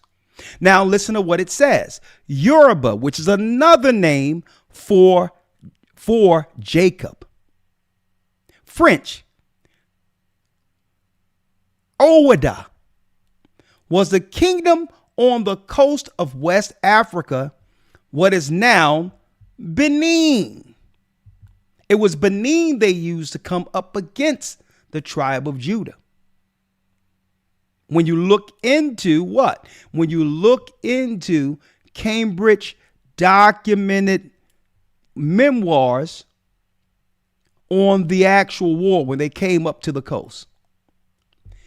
It was a major slave trading area which exported more than what? 1 million Africans to the United States. Over 1 million Africans to the United States. So they knew they were bringing Judah to the United States. Not only the United States, the Caribbean and Brazil, before closing its trade in the 1860s. Huh? Now, usually we bring out white papers and all that in the academy. Folks, get in the academy because we're going to be breaking down all the tribes historically according to the universities who have always had the history of the lost tribes of Israel. But yet they ceased to teach any of this in their colleges and or their schools. I'm going to tell you, they're so slick. They didn't even translate this into the English. They're trying to hide Judah so much. They're seeking to hide the fact that we're Judah to a degree where they have certain things in different languages, but won't allow it to get they won't allow it to get translated. Huh? Elders, are y'all there? Y'all back? I'm going to tell you, this is slick. Yes, sir, I'm here. Okay. Now there's more, but I'll wait until I open up the calls because I need to hear so far. Let me ask you, Gocc. while you're here. Is this the missing piece or what? I'll tell you what this is, Elder. Go ahead. You said it at the top. This is a scholastic historical discussion that can be had with facts, with what they call quote unquote the evidence, the receipts. We can have this conversation openly right now. Okay, then in Congress in the 1700s, while we were enslaved, right? Yep. The map is calling the place Judah, and I think on that same map there's also Edom on it as well, if I'm not mistaken. Where there's an area there for Edom. So, okay, so these people that were brought over, who are they? When were Europeans taken from Africa at that point and brought over to the Caribbean and the Americas? Tell me. So this right now opens a conversation on that level, in my opinion. But I mean, we've always known this. This is, you get me? We have always known this. For me, it makes sense now how they were able to take them down, because why? It had to be something spiritual had to have happened with the people, and must have happened. The land is too vast. The land is too open for these guys to have come and taken them down like that. This plan that they executed, this is where when Paul says, we wrestle not against flesh and blood. This plan came from something demonic to tell them, yo, do it like this. They had inside trader information on this one. To do it like that, to get the people them down. It's an impossibility. The land is too vast. And then what that does also know, showing that, it make you know that, well, the Most High said it. The Most High said that when you go into Deuteronomy 18, it tells you, leave the witchcraft, necromancy, don't study that.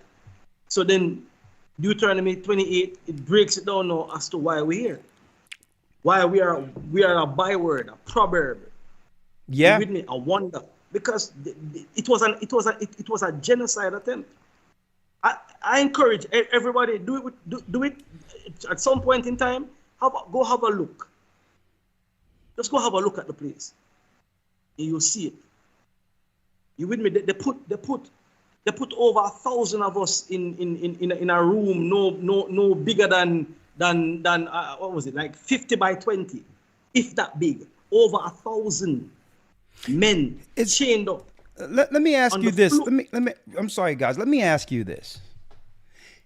Now that you look back at it, is that castle in Ghana, is that more so an historical monument to go back to understand our past, or is it more so them celebrating the fall of Judah? Exactly. It is the latter. It's them celebrating. That's what it is. Because it's brazen.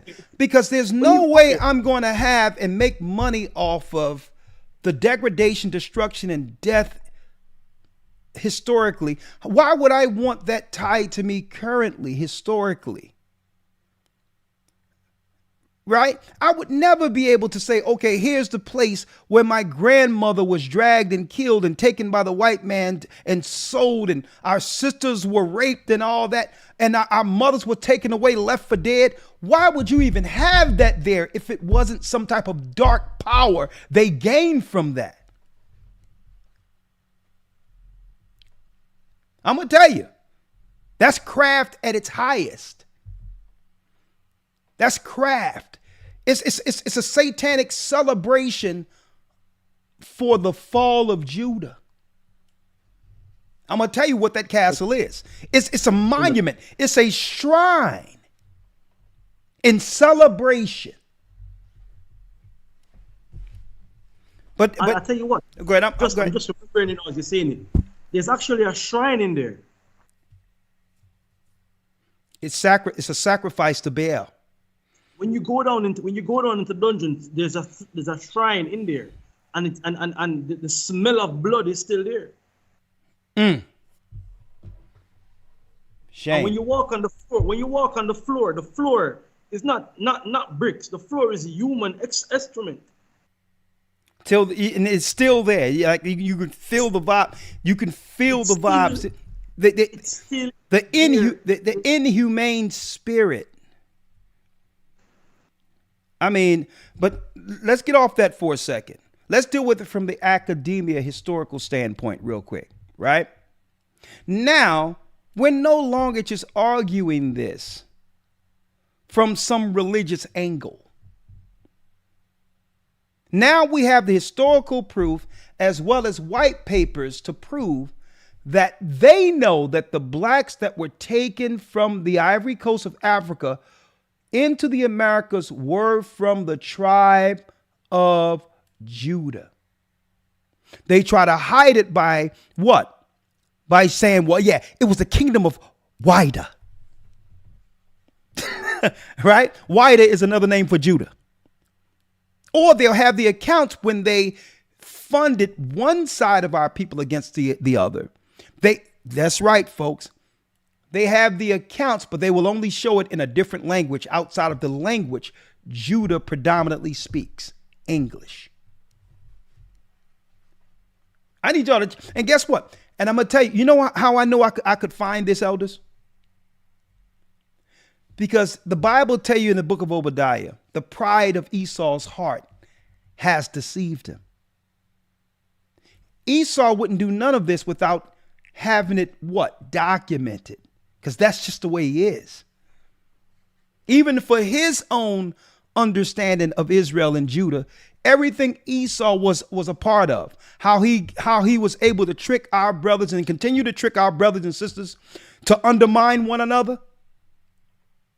I'm going to tell you, Esau has it all documented. Not just what he has done against our people, but how he was able to get our own people to undermine one another. He's too proud not to have it documented. We just had to find it.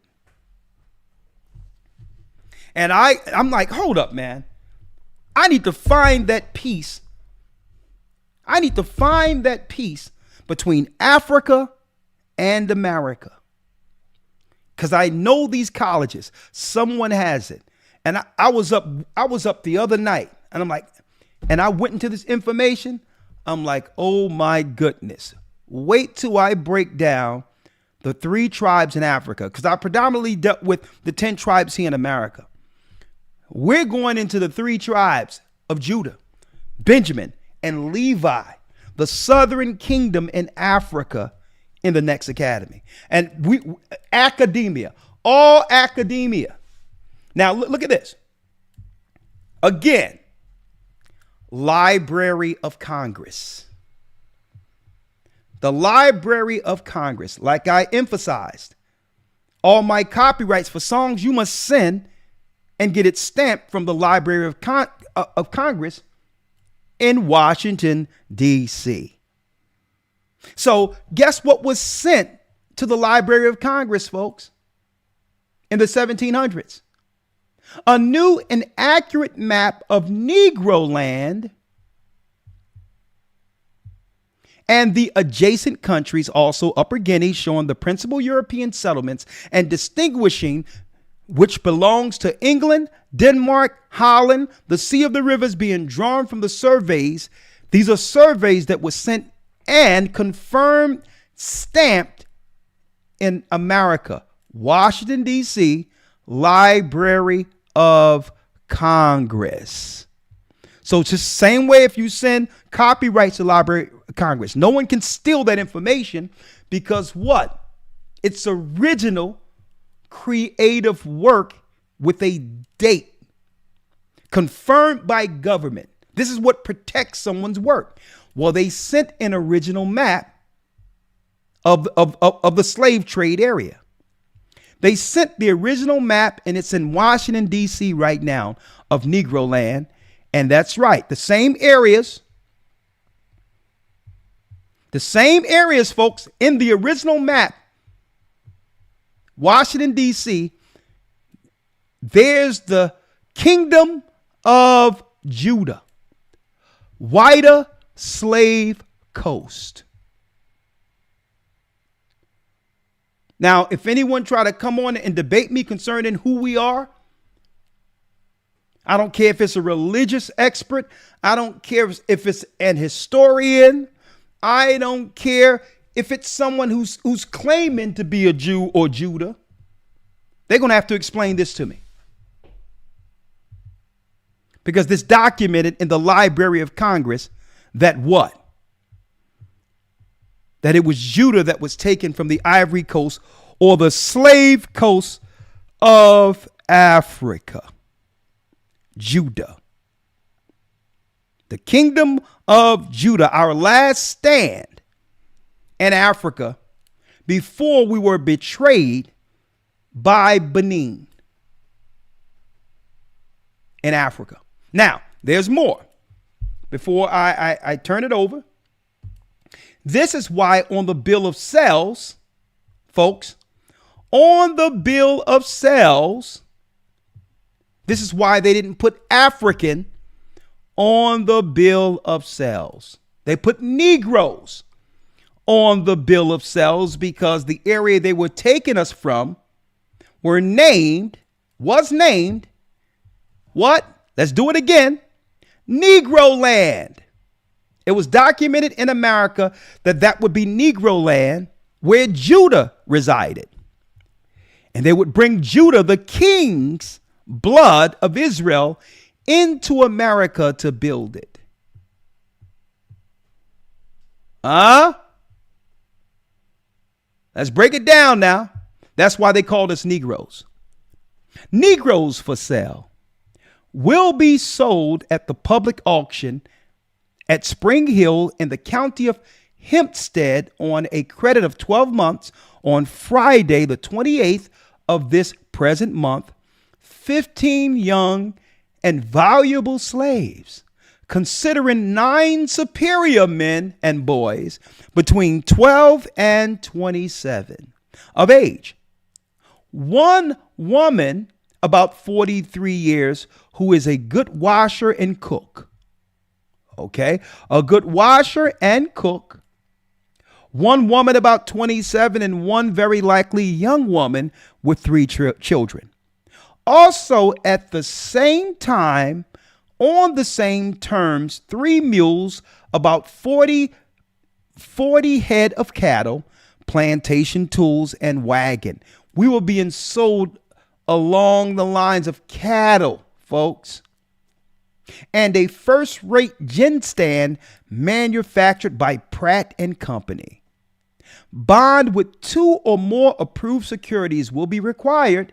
Sale to commence at 10 o'clock at Spring Hill, January 6th, 1842. Now, it so happens that the guy, the headliner who was selling these particular people and property, well, one of the main guys' name was E. Hundley. Now, I did a research on the Hundley family of the 1800s.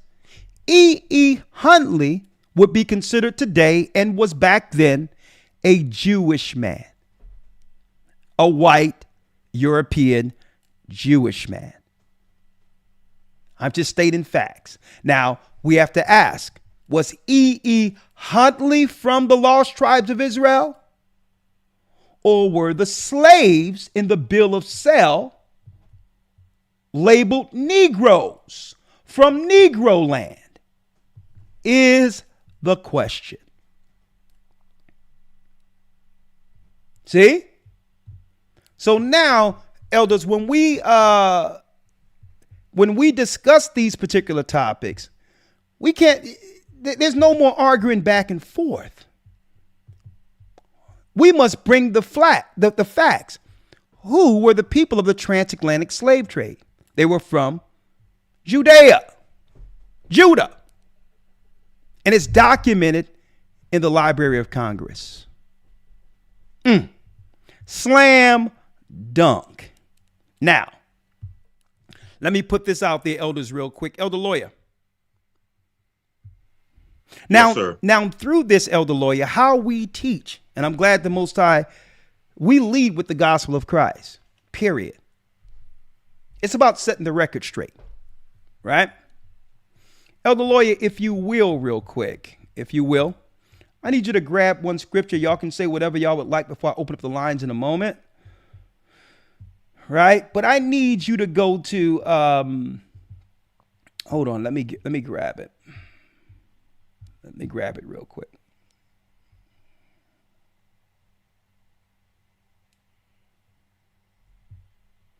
Where it speaks of, hold on, I'll grab it. I got it.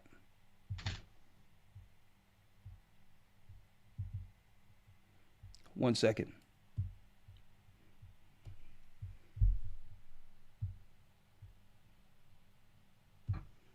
Hold on.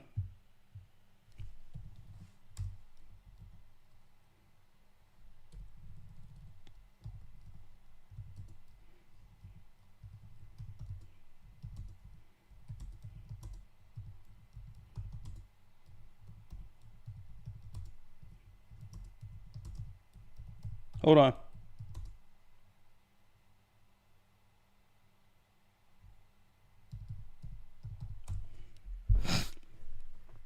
Elder Lawyer, if you will, let me grab the Bible real quick.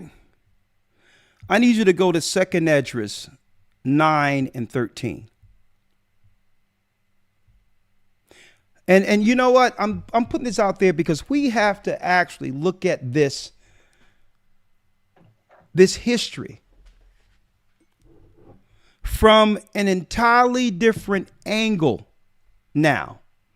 Let me tell you, it was intentional for everyone out there to fall into this narrative that slavery happened because some bad white racist who didn't like black people thought to come over and harm and sell us. We need to get out of that. We need to get out of that altogether. That's where Esau would rather us be.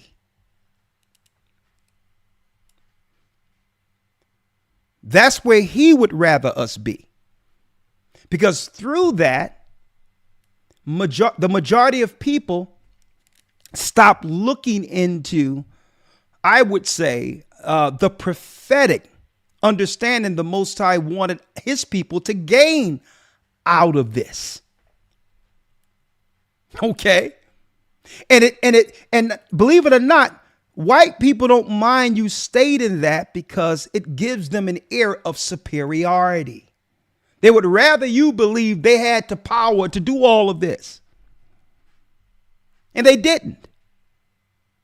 It was through what? It was through our God's power for breaking his law that led to him what? Exalting a power above the rest who so happened to have been white people, to chastise Israel until the awakening. It was the Most High the whole time, folks.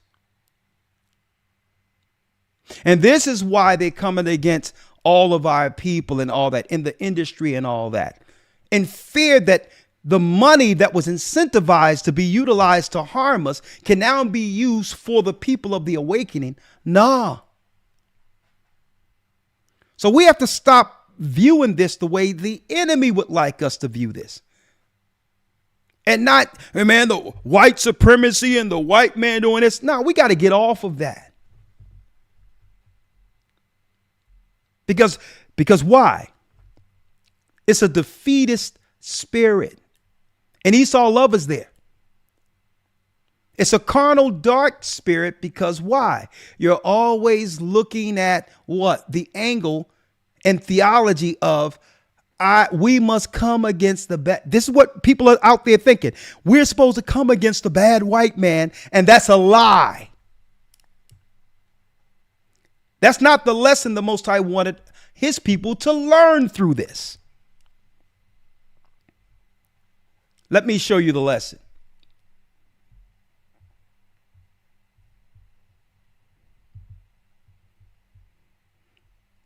And now, am I letting them off the hook? No. Because guess what? No man or woman can escape the judgment of God. Look what happened to us.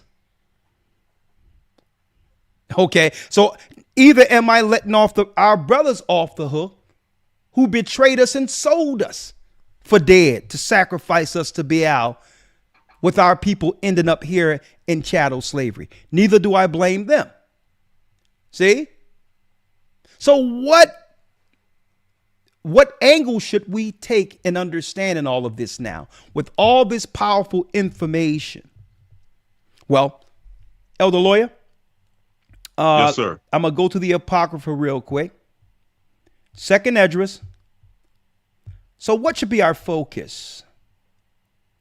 Second Esdras 9, Elder Lawyer. And yes, there's no doubt about it. We are from the tribe of Judah. We're the Israelites. But are we going to take up the power of this information to become now what we loathe in those who hated us and those who harmed us? Are we going to become like they were just because we have the power to understand who we are now? Well, folks, that wouldn't make us any better or any different than them. That's not why the Most High has given us this information. He ain't giving us this information to gloat or to brag or to boast. Oh yeah, we the Israelites. That ain't why he's giving it to us, folks. And folks, it's a good time to be living right now. Many generations who've served and who was harmed through slavery and all that, who depended and they loved Christ, even when they thought he was a white man. Many generations long to understand what we see today. And it's a testament to what? Our God, that he never forgot us. He never forsook us. So what should we do with all this powerful information? I'll tell you what. If I'm ever on a television show, if I'm ever interviewed before any mainstream, if I'm ever in a debate, if someone come and want to discuss whether or not what we're teaching is true, I'm not going to go back and forth with them. They're going to see a big map that says Negro land with Judah there. I don't got no time to be going back. Who are these people here? Which was documented in the 1700s in the Library of Congress. If you go to Washington, D.C., that map is there and it says Judah. What say you?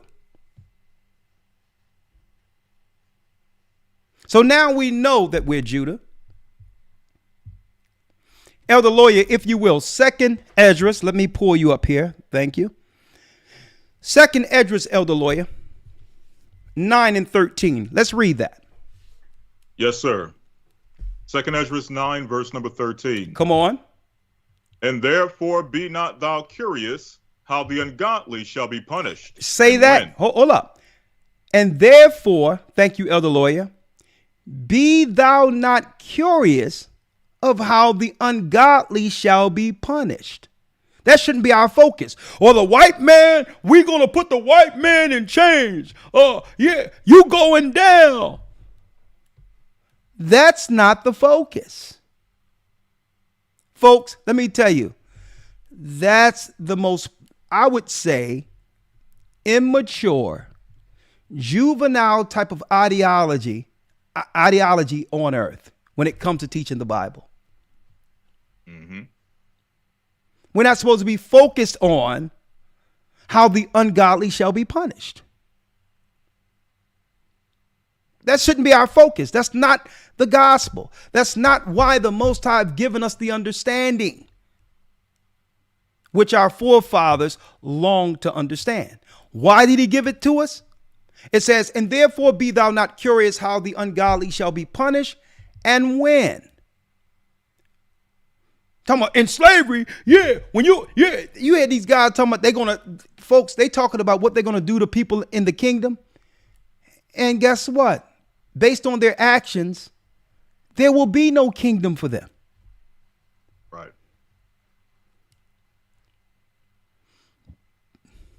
The righteous is scarcely saved. Understand that. So no one is gonna, Who can receive a kingdom when only thing you want it for is vengeance? What makes you any different than the same people you claim are the wicked? Let me tell you, regardless of what any people have done, I don't want to see anyone suffer hellfire for an eternity. We pray and we teach that all men and women, no matter what your race, can come to the knowledge of God to be saved from the torments to come. No righteous person would ever wish torment or destruction or what happened to us on anybody, because the Most High didn't give us the punishment to view it that way. He gave us the punishment so that we could learn from the sins of our forefathers and be grateful to the God through Christ who pulled us through it. No other people could have went through what we went through. More proof that God must have been there with us, going through it with us. I'm talking about the hard times in the belly of ships, family being separated. He never forsook our people. So we're looking at the white man and holding him up to everything and forgetting the God who said this would happen to us before the white man had power. Mm-hmm. So we can't be focused on when the ungodly shall be punished and when, but what should be our focus, Elder? But inquire how the righteous shall be saved. Read that again. But inquire how the righteous shall be saved. We should be inquiring how those who want to be right, we should be inquiring how they can make it through, how they will be saved. We should be more focused on that than some punishment. That's what the Bible says. Who's what? Whose the world is. Whose the world is. And for whom the world is created. And for whom the world is created. Let me tell you, there's justice enough for me to stand before the world in truth, to prove everything God said would happen is happening. That's good enough for me. Okay.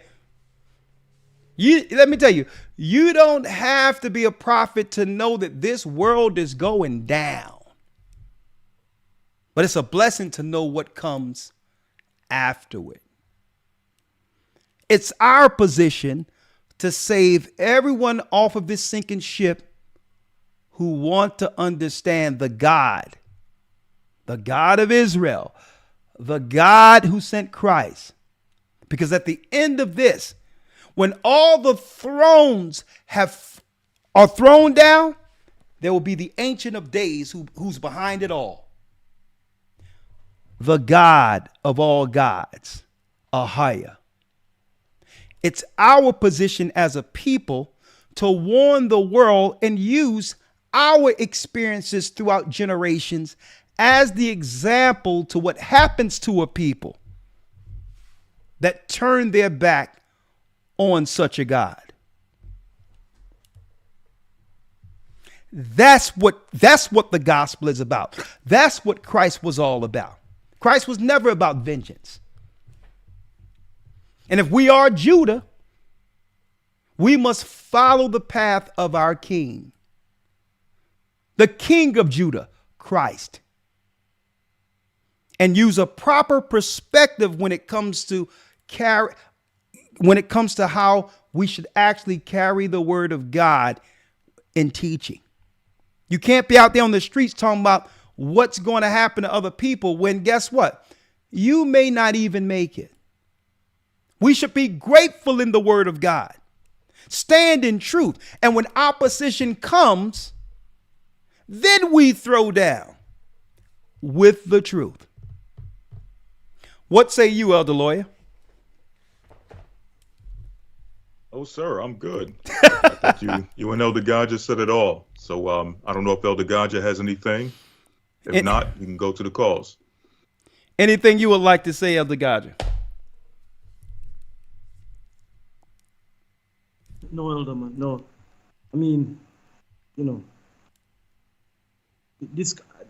I would like us to revisit this again soon, going into it more. You understand? Oh yeah. Let me tell you, Gocc, we just scratched the surface.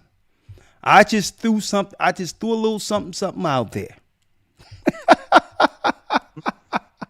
I threw a little something out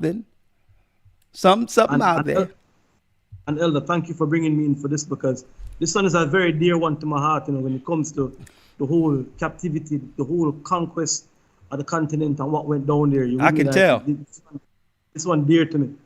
You get me? And it was this topic really that, like I said, when that conscious community brother said to me that I'm argumentative, it actually hurt me. I was hurt by it, because I'm asking a genuine question that nobody seemed to be able to answer until I ran into you and you explained it to me.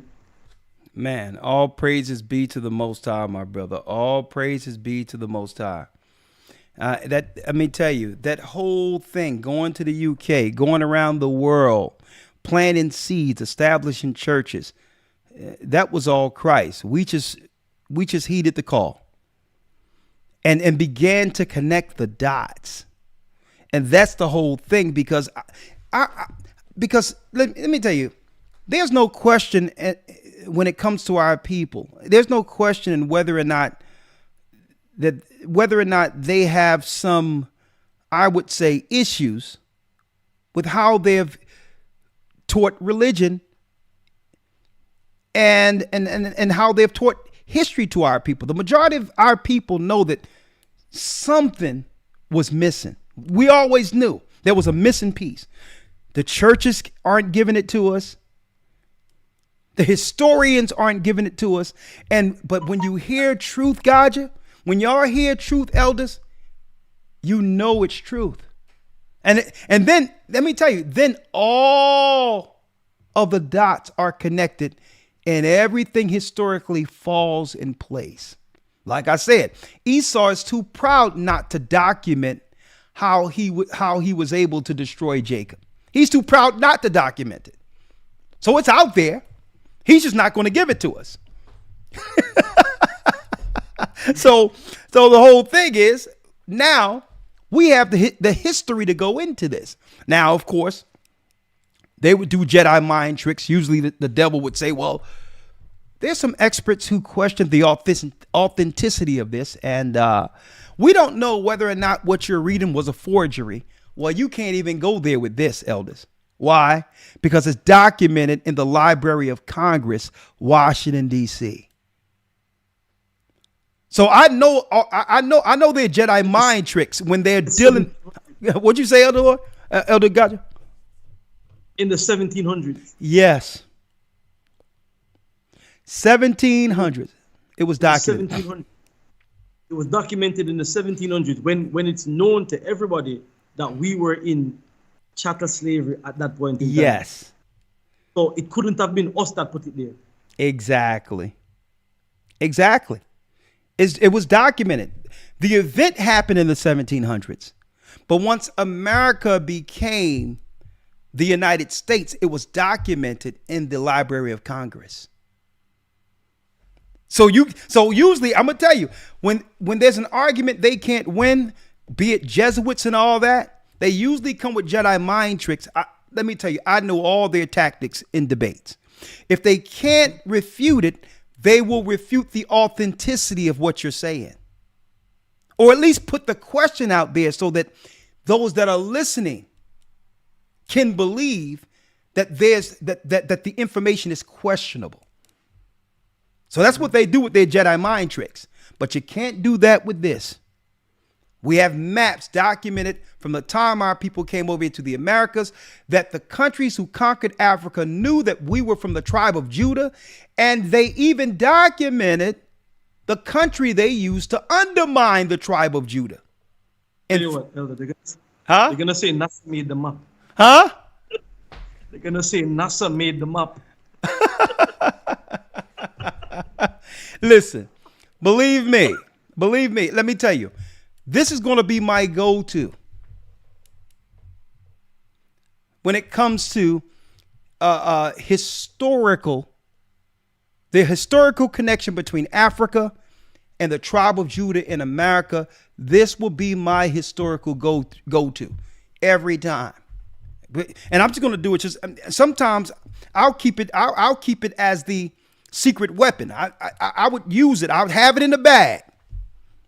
And when it's time to say, listen, I'm tired of this war. Hiroshima and Nagasaki. Here we can drop this thing and the war is over. That's how I'm going to just play, cobble around the edges with them a little bit. Make them feel like they got something rocking. And here comes the bomb.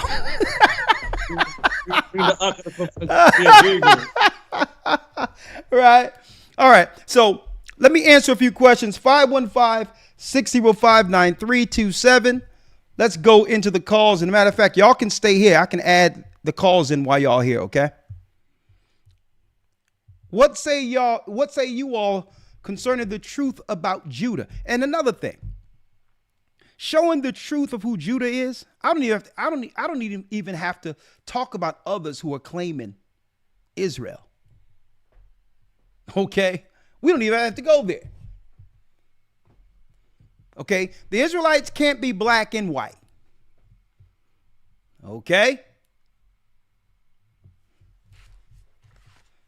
Let's go.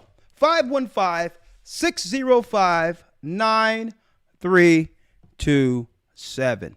What say you? Let's see. Let me bring in Blog Talk. Let's see. Can I add someone else? I think I can. Yes, I can. All right. Blog Talk call in 515-605-9327.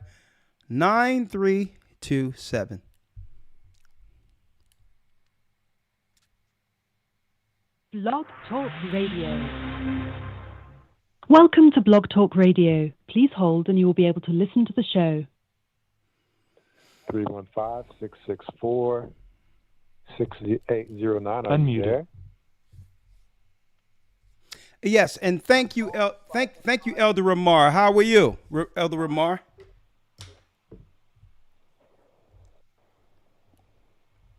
Hey, Shalom, Elder.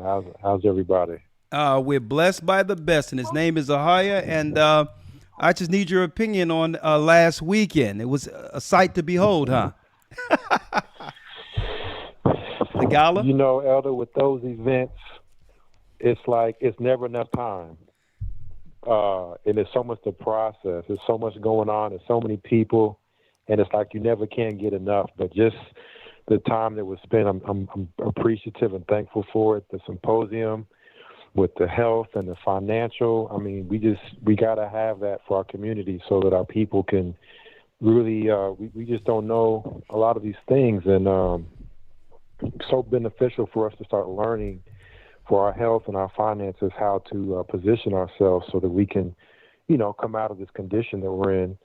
And then with the Sabbath lesson, I mean, of course, you always bring it, so Praise that the goes Most without High. saying. And then the play, oh my goodness, Sister Shirley. What can you say, Sister right? Shirley. I got to give a shout out to all the people behind the scenes that probably you don't see working. The decorators, the people that do the costumes, the audio and video. Yeah. Definitely the actors and actresses. I mean, one brother told me, the one that played the Prince, he said, "I've never acted ever," and I think he was one of the main people that you could say, hey, that boy can act. Yeah. And he said, Sister Shirley, man, she just knows how to bring it out of you. So. Look at that. Can't say enough about her. And then the concert, I mean, all the beautiful music, beautiful talent. I mean, it's overwhelming, just the experience, just trying to soak it all up. And, you can go weeks and weeks just reminiscing on it. So very thankful to be in the building this weekend. Hey, let me ask a question. Thank you, Elder Ramar. You know, it was great seeing you this weekend. I can't wait to get down there. I'm gonna get down to Oklahoma and Texas, soon enough. Gotcha. Real quick. Yes, sir. How many people you think we can get to come out to England if we were to do a gala there, the England church? How many people you think we can get out there? Realistically. 1,500 probably. 1,500? Yeah. You sure? Yeah. Probably more, give or take. I mean, when you come into town, a lot of people come out, so it could be more. Oh, we're gonna talk. It's time to roll out the white. It's time to. Hey, I tell you where we could do a gala, Elder. Where? Caribbean. The Caribbean. Yeah.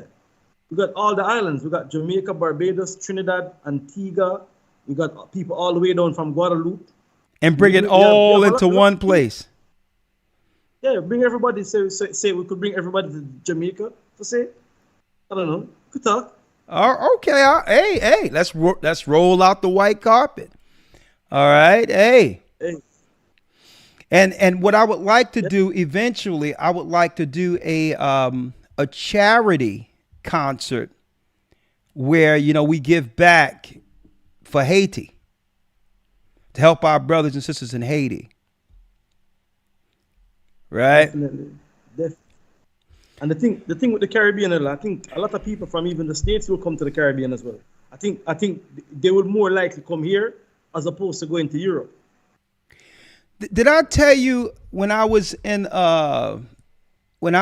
Egypt, this crazy, and I don't deal with dreams like that, but I think I've mentioned this to Elder Lawyer before, probably. I had a dream while I was in Egypt, Gaja. We were in Africa. And we were actually, this was before we started doing music and all of that, before we started doing concerts and all that. Because I was performing overseas while I was still overseas to make some level of income to supplement the living. In Egypt, before we started performing, I had this dream where I knew we were in Africa. I can tell how the people were. It was like a concert, and white was as far as your eye could see. With me doing this thing, this white carpet in Augusta, I can understand how that probably will become a reality. I didn't understand it then. Check this out. But here's the crazy part about what happened in the dream. What happened in the dream, Gaja, was there was some guerrilla type of tribal thing going on. And they were trying to get me. Right? It's as if someone paid a group, like some guerrilla group, to come in to try to take us out or something. And some people got in front, try to move me out. And here it is, we're moving out of the way because these guys are coming to do something to us. And to make sure myself and Elder Lawyer and others are in a safe place. They were trying to move us out after the concert because some people were coming to do something to us. And then I woke up. That dream was vivid. I had that dream in Egypt, but didn't understand how it would become a reality, right? Because I wasn't doing music at that time. I was just teaching the word of the Most High. But later, when I started traveling in different places, I needed to be able to supplement income, and I started being able to get some equipment to sing. And now look at where the Most High have taken this. Hey, we'll see, right? But the question is, huh? No, go ahead. I'm saying if we drop something in the Caribbean, we will see a white as far as the eye can see. Yeah. Yeah, man. I'm certain of it. Okay. Without a doubt. Because check it from a financial perspective, right? All, like when I said Jamaica, every island's currency is higher than the Jamaican currency, including the US. Okay. So it's when you come to Jamaica, you will get more value for your money, if that makes sense. Okay. But So but just we can like make it happen, man. yeah, okay, let's make it happen. But just like this concept we just did, Yeah. I don't get a cent. Everything goes into the church, and we're going to use it for planning, philanthropy, and helping others who need. And that was the whole point about it, right? As long as we get the money we put out to get it done, any profits go right back into the church. I didn't get one red cent, one brown penny. So, but the whole thing is to have some resources, knowing what's coming after our people, to plan, to have gardens, to have food, to have cattle, to have a lot of resources our people will need to get through this trouble is the whole point about it. I wanted to put that out there, right? All right, so let's take a few, but after I get off this, Gocc, I'm going to call you because I know you're going to tell me what you've been going through. And we're going to discuss rolling out a white carpet in the Caribbean. Now, of course, Gocc, they have to know, all right, no ganja, no marijuana, okay, and you know what I mean? No Jamaican twirling with the wing in their legs and all that old other stuff. Nah, we ain't gonna have that, all right? But I'm saying this because you know we went to the 12 tribes Rasta temple in England. And let me tell you, the smoke from the marijuana, develops a hand, turns the door and opens this marijuana smoke, it creates its own body and opens the door for you and say, come through me. So and I'm sitting there trying to break. He says, "What are you talking about? What tribe of Judah? What month were you born? Were you born in February? They talking about if you're born in February, you Judah." I'm like, Lord, how am I going to get through this? Tribes is based on what month? Yeah, they got the zodiac sign for tribes. I'm like, man, take that garbage down. Haile Selassie, ma. I'm like, listen, y'all getting high up in here. The Most High is going to throw down up in his piece very soon if y'all don't get it together. He's going to shut it all down. You can't get high.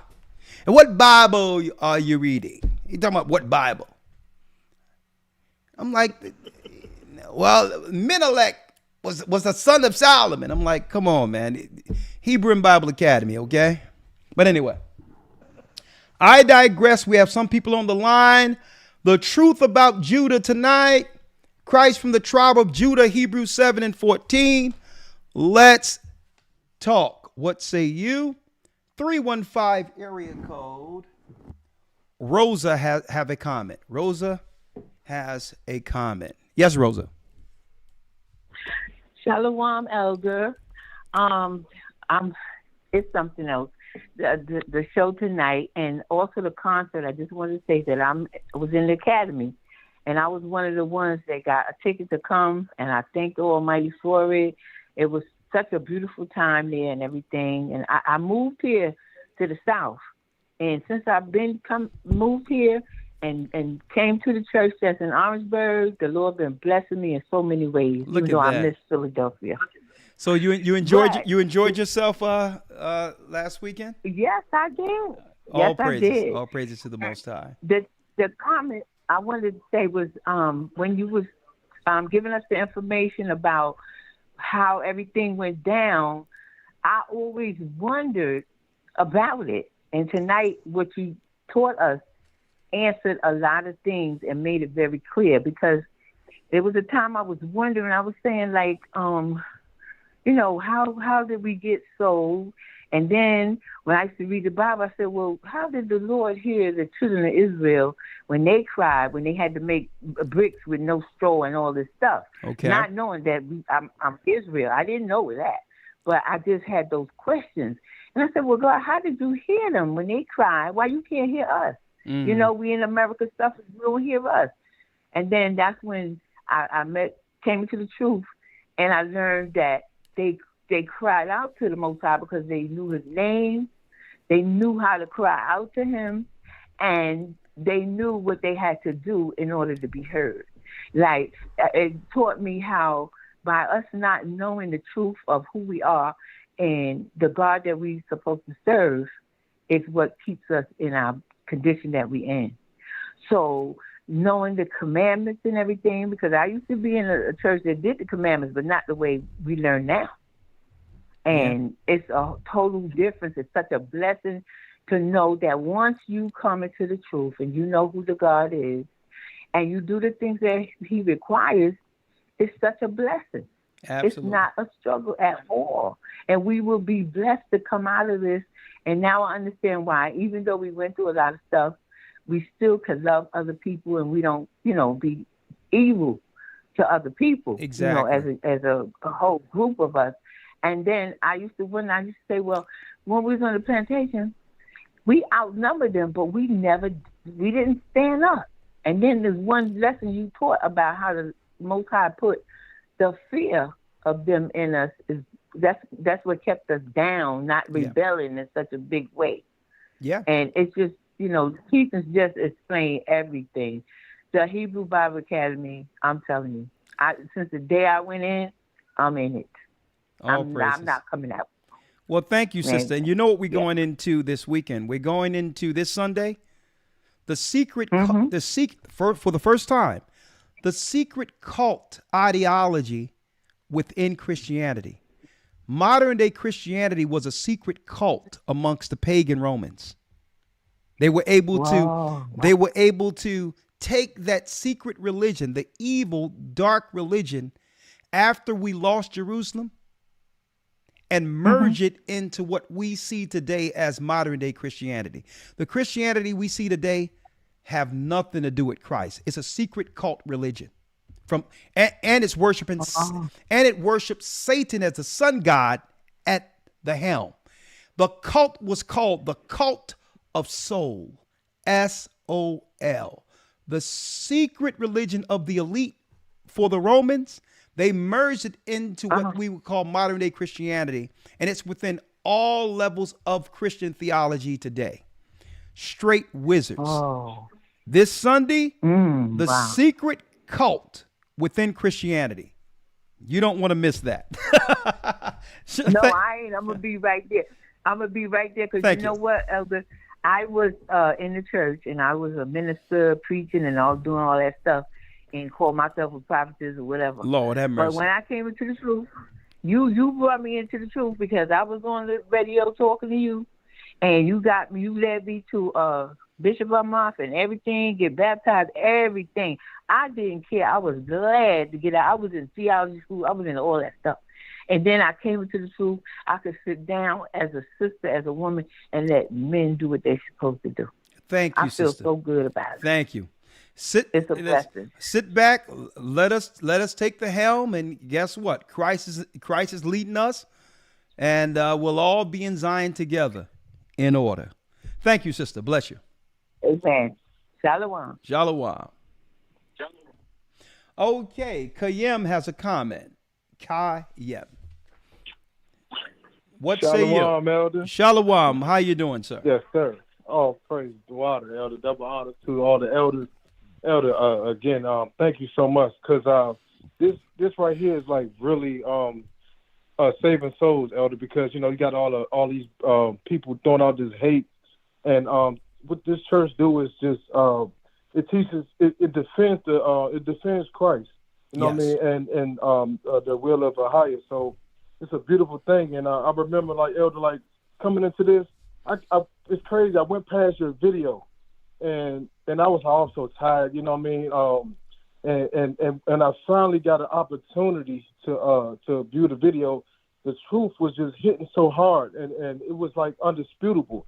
And I remember, Elder, like, my lungs collapsed, and I went to the hospital. Okay. And it's a Edomite brother. He, you know what I mean? He saved my life. Elder, I was on my last breath. He just grabbed a piece of paper and told me to sign it. I just put a little mark on it, and he did a surgery right then and there in the hospital. And to our brothers out there, and that actually what you brought out that sold their own brothers. I got one scripture real quick, and I'm gonna make it real fast. Okay. This because we got to have the heart of forgiveness, and this is Genesis 50:17,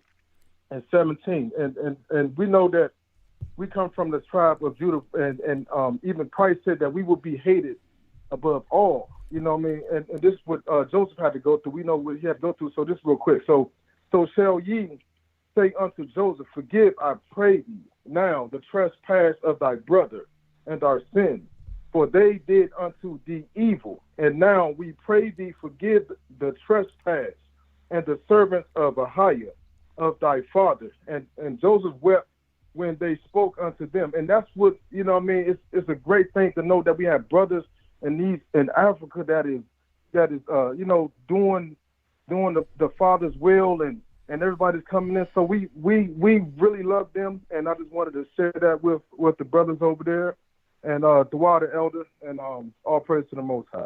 And brother, I'm glad you brought that out, because it's even in the Lord's Prayer, forgive thy trespasses. We ask the Most High continually to forgive our trespasses, as we forgive those that trespass against us. So even in the prayer, we asking the Most High to forgive us to the extent we can forgive others. So a lot of brothers and sisters don't know how they cut off their own blessings by not forgiving. So it takes too much negative energy to think payback against everyone all the time. I mean, who can teach the word of God, in the spirit of vengeance and anger all the time? You can't, and that's the piece that a lot of brothers and sisters have to clean up. Thank you, my brother. You got some feedback, so I got to place you on hold there. You got feedback there. Unfortunate. Right? So yeah, we must forgive. Christ is going to forgive us to the extent we can forgive others. Right? So I don't harbor nothing against anyone who've done anything against our people or me from the past. Why? Whether you're black, white, it doesn't matter to me. Right? Because I put that on Christ. I'm like, Christ, you can deal with all that. I'm doing your will. And you can take care of those who are in the spirit of anger, vengeance, vitriol. Because it takes too much energy to be negative. A lot of these brothers and sisters don't understand that. They think, I'm doing the will of God by telling these people off. Nah. Grow up. Okay. Come to the next level of the next steps in wisdom towards the gospel, towards Christ's kingdom. Right? But what say you? Sierra has a question. Have a question. Yes. Yes, Sierra. Shalom, Elder. Shalom, sister. How are you? I'm wonderful. Tawada for having me on, and Tawada for that wonderful lesson. I just had a question that I wanted to ask you, but I do want to say that the concert was amazing. The gala was amazing. I was absolutely mesmerized by the beauty of Israel. Man, we thought we were sharp in the world. Like, we thought we were clean in the world, but it's nothing compared to seeing us now, man. Just absolutely beautiful. Were you there, or did you view it on YouTube? I viewed it on YouTube, but we tuned in, and the music, and when you got your stick or whatever and got to doing your thing with the stick, man, I was like, man. And I'm telling you, Elder, there's no church like ours. Like, you can search for miles and you will never find one like this church. And not even just the things that we see online. It's the things that are happening in the background. It's the things that are happening in the actual bodies that we're gathering with. Yeah. Every Shabbat. It's absolutely amazing, and it's family. Yes. For real. And I want to say the water for that. Again, the bar, I'm going to tell you, sister, you've had to Listen, I know you've seen it on the screen, but to be there was just something different. I mean, I checked out that white and gold. Man, when our people put that, when they put on those royal garments, something I know from the heavens, the Most High is like, now hold up, now there go my people, my people are coming closer. This is what a heavenly royal people looks like. And I'm gonna tell you, that's right. I was there. I felt the spirit of the brothers and sisters there. But there was just I have to say this before you come. There was some sister who traveled to Jordan and came back, and she bought a ticket. We did open it to everyone, but she was doing a lot of weird things. Not the sister that's over there, but another sister who seen her, and she was fraternizing with other people. I just want to put that out there. Brothers and sisters, just speak. If anybody's trying to reach out to y'all about something with Jordan, tell them no mas, no thank you. Okay, call the elder. All right, come. We'll go into Jordan when Christ returns. All right, we'll go over Jordan when Christ returns. All right, but what say you? Yes. I had a question because my husband and I were have been reading Jubilees. Yeah. And then we came across chapter 38. Yeah. It was the war between Jacob and Esau at the Tower of Hebron. Yeah. The death of Esau and the overthrow of his forces. Yeah. So on the last page of that chapter, it went into saying, because it goes into how Esau gets killed. Yeah. And then it went into saying, and they sent to their father to inquire whether they should make peace with them or slay them. And Jacob sent word to his sons that they should make peace, and they made peace with them and placed the yoke of servitude upon them, so that they paid tribute to Jacob and to his sons always. Yeah. And they continued to pay tribute to Jacob until the day that went down into Egypt. Yeah. And the sons of Edom have not got quit of the yoke of servitude which the 12 sons of Jacob had imposed on them until this day. And I didn't know if it was before Moses. I mean, I know it was before Moses, but what does that part specifically mean? Well, it specifically means that the yoke, which means they would have to serve Israel. That's what that yoke is, right? So the whole thing is, but it tell you in Genesis, right? In Genesis,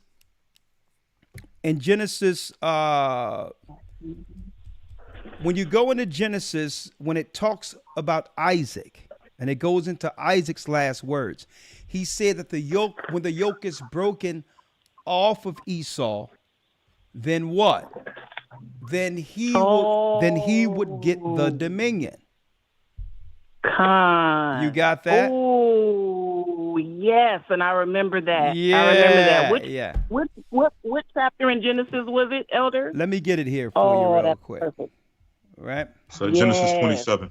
Genesis 27. Genesis 27. Thank you, other lawyer. The water. So, all right. And another thing I wanted to... He sure did tell him that. Yep. Yeah. So the yoke is Esau. There's like a glass ceiling back then. Esau, no matter what Esau could do, he could not get above Jacob. There's a yoke there. But when our people began to sin against God, that yoke was broken off of Esau, and he catapulted Jacob and gained dominion. And our people have been under Esau ever since we lost Jerusalem. Right? Wow. Another thing I wanted to clear up, because there's two separate accounts. Jasher's account, and there's another account of how Esau died. All right. The Jasher account is incorrect. Okay. When it goes into the history of how Esau died, it was Jacob who actually ended up getting rid of Esau. And I'll be talking about that in the academy. So the whole thing is, it was Jacob who ended up killing Esau. He didn't mean to do it, but he only wanted to wound him, but he ended up killing him. And Esau's sons have been seeking vengeance under the Scottish and York rites of Freemasonry This is why they don't include black people under those particular sects. From one generation to the next, they've been keeping that oath to actually do vengeance against Jacob. That's right, folks, because of our father Jacob ending their father Esau. But don't worry about it. That's a whole nother conversation. I'll talk to you in the academy, right? We'll talk to you Sunday about that. All right? All right. So Bless you. water elders, thank you so much. All right. Thank you. Shalom. Shalom.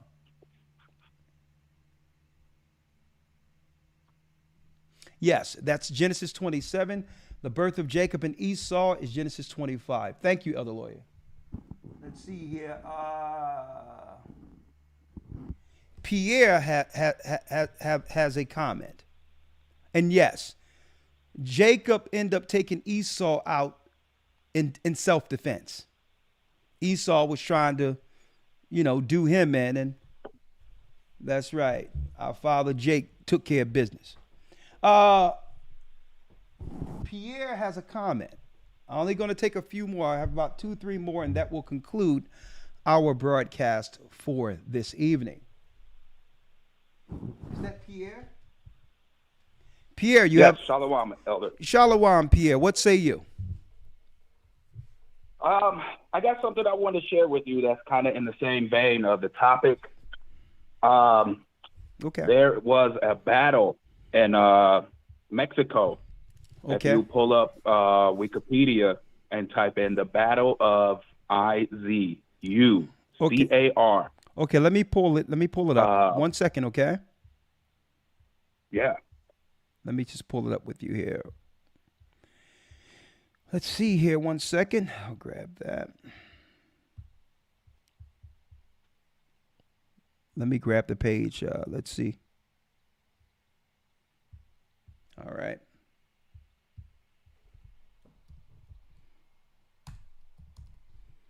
Okay, you said the battle of what? Izur. Izur. C-A-R. Izur. Go ahead. C-A-R. Okay. Okay. Azabara or Izabar? Izubar. I-Z-U-C-A-R. Okay. So like Issachar. C-A-R. Okay. The Battle of Issachar is what it's Correct. called. Interesting. Yes. I was hoping to share this with you and for your arsenal if ever you pull up this same topic. Whoa. About the same tribe. Okay, Captain. You got something here. The same concept. The Battle of 1800. Issachar, because they're telling you that the Mexicans are Issachar, right? Isn't that something? They knew. And look at that. I had no idea about this battle of Mexico when we were teaching the 12 Lost Tribes Found. It was only through the biblical geography and the description on what Issachar would be doing that we were able to understand who Issachar is prophetically in our current time. But here it is. This must be in Spanish. The Battle of Issachar. The Battle of Issachar of the Battle of the Matamoros took place during the War of Mexican Independence. So this is them telling you that they knew that the Mexicans were in fact the lost tribes, the lost tribe of Issachar. Yes, I thought to share that because sometimes I have my Hispanic brothers and sisters on Facebook or whatever. Look at that. And I'm always propping up Judah, Benjamin, Levi, and I would always mention, the lost 10 tribes, but I never had any like confirmed evidence. And I came across this, and I was like, huh. Look at that. I thought I'd share this with you. That was all. Well, thank you, brother. I'm going to tell you, as we come closer to this kingdom, all this history will come to light. And I'll be touching on this in a lot of our classes, but it's what the Most High said prophetically would happen. That in the lands where it was said that ye are not my people, there it shall be told to you that ye are the sons of the living God. So the enemy named us Negro, Black, African American, Puerto Rican, Mexican. But they knew we were the 12 tribes. They knew we were the Israelites. Thank you, my brother. I really appreciate that tidbit. We're going to use that. I'm going to look into this battle also. All right? That's big time. Thank you. More confirmation. Look at that. And I'll tell you, these brothers and sisters, hey, they be up on their study. And that's one thing I love about those that are within, that follow, who have learned within the Gathering of Christ Church. Because when we begin to connect the dots, it lays the groundwork for brothers and sisters through the Holy Spirit to go into further research. Right? All praises to the Almighty for that. Justin has, let me see, Justin, comment and or question. Shalom. Shalom, my elder. So great to hear from you again today. In How are fact, you? the previous comment, oh my gosh, man, I'm just so blessed to continue this journey with the body of Christ. All praises be to the Most High. I got, for real, man, and I just got chills standing up because one thing that I actually wrote down was that something special that you did was you, at the gala, you gave a prayer and you read, but the prayer was to accelerate the message to the tribes. Yeah. And I know I mentioned to you previously while I had the chance to talk to you that I really felt like, part of my journey is to help the tribes gather, and that it needs to be the focus right now. But I'm just so excited that, this last brother came up and said, here's the record of Issachar. Yes. And then I already kind of am foreseeing this happening where we're going to find records of all these tribes and really help this gathering. And I just stood up and got chills. But oh yeah. Oh yeah. But you always bring it. It's a whole nother level. This week's amazing. I just wanted to clear up something that I said previously because I was so nervous last time when I first got to talk to you. Oh, that's fine. That the Book of Mormon was written by Egyptians, and you already debunked that whole thing as soon as you said Christ told the disciples coming out of Egypt not to follow the ways of the Egyptians, and I loved that so much. But there's also a story that they teach that Nephi killed an Israelite to obtain some of those records that I talked about previously. And so it's just fascinating how you brought this out tonight and how the French and Edomites, continue to try to hide and scoot things under the rug, but yet records are still here. And I just know wholeheartedly that this mission and this gathering is for the truth in Christ. And I also have to back up the comment made by the sister previously. Okay. That when you actually get to be a part of the body, your information accelerates every single week. It does. I feel like I'm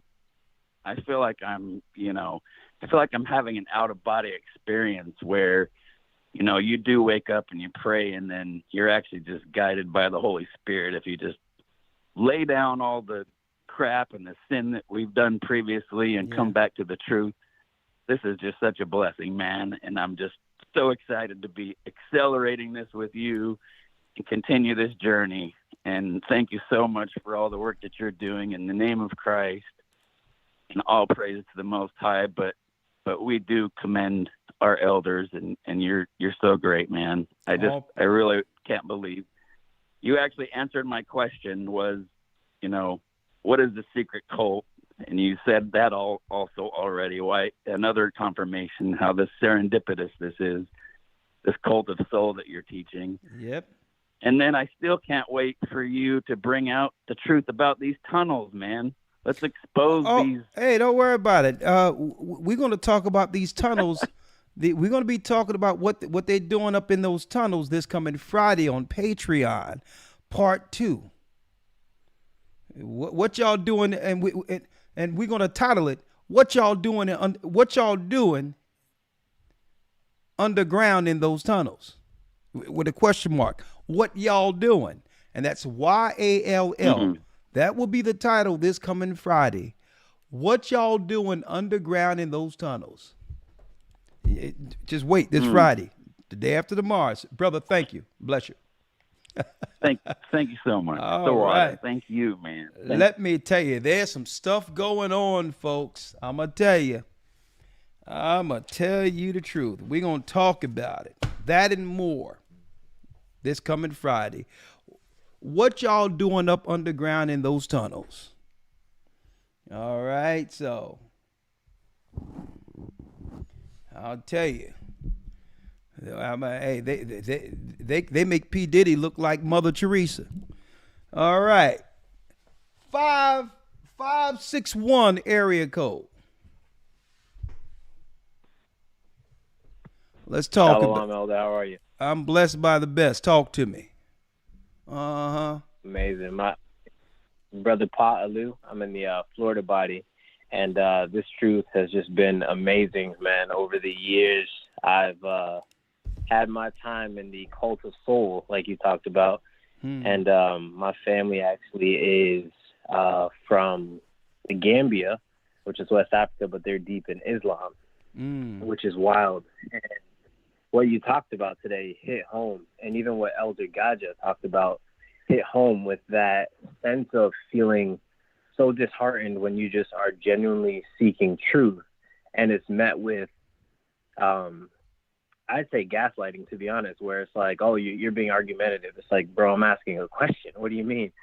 So, being in an African household, it's almost like that's the culture where there's this insecure hierarchical structure where you don't question anything, you don't ask any questions. I'm sure many people can relate to that as well too in America, but the questions are seen as like disrespectful, or you're questioning. So I felt that when the elder said, Elder God just said that, but like you said, I'm at a point now where even before this video with all that you guys have brought out with the academy, I don't run away from conversations because you've built so much of my confidence in my identity, and it's like I've had worldly confidence, but this is true Godfidence, if you will, right? Knowing that you're a son or daughter of the Most High, seeing men like you and all the elders and just the way that you guys carry yourselves, it's like, man, these are real men of valor, you know what I mean? Big Judah, big Levi, big Benjamin, and all the other tribes included.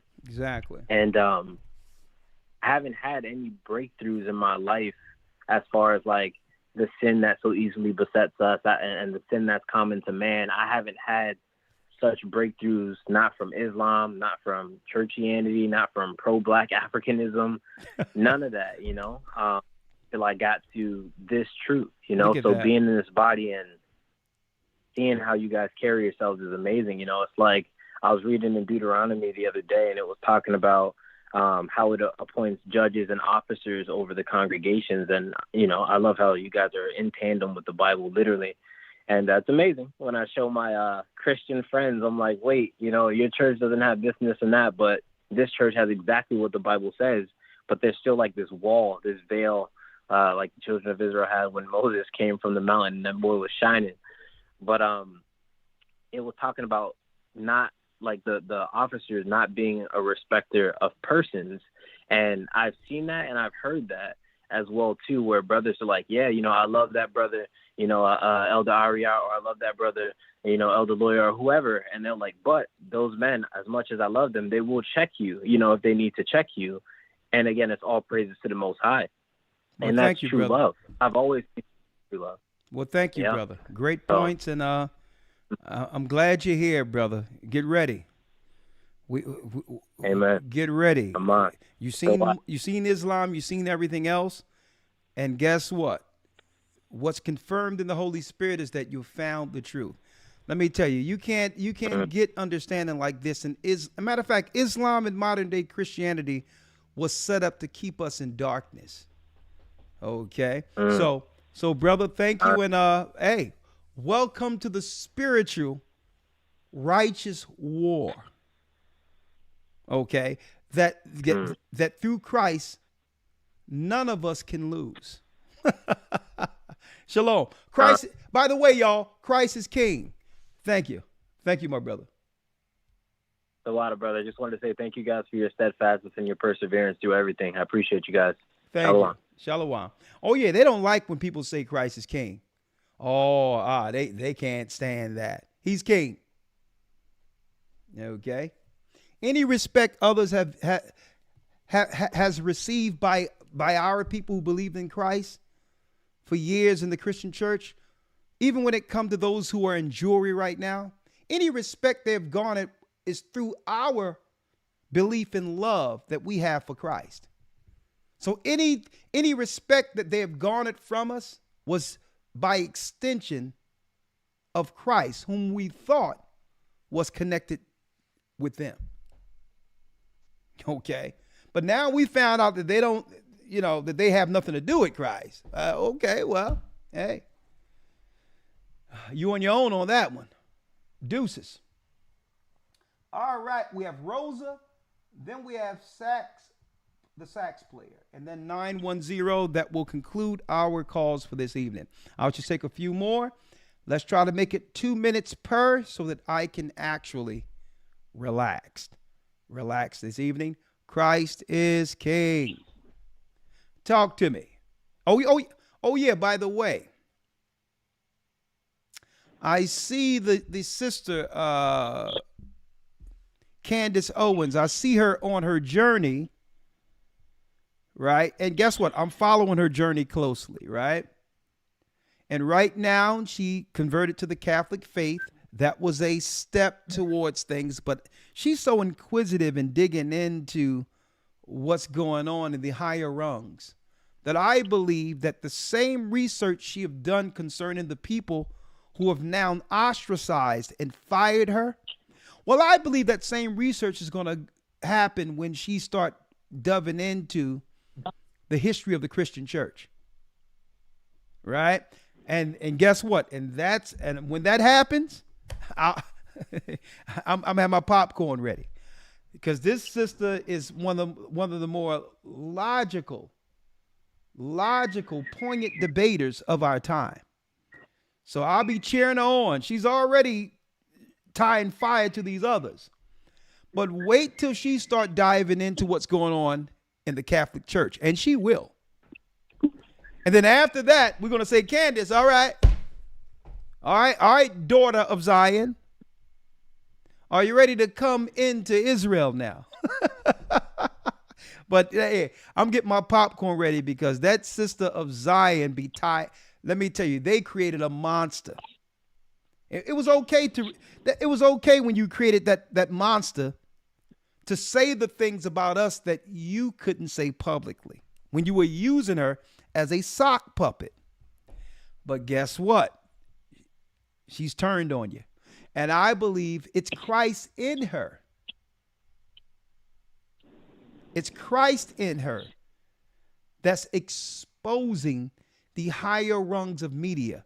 But I can't wait till she get off of these other people and focus on the Vatican. And when she's ready, I'll be sending her emails with fuel, with enough information to finish what she started.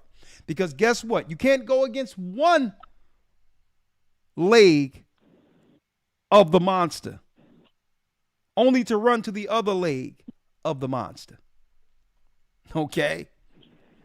If you're going, you got to take, in order to take down the giant, you must cut down both of the legs by the knees. So Candace, when you need to understand what's going on with the Vatican, hold on. I got a book for you in case, because you talked about Kanye West. I may pop up, Candace, or you may be looking already.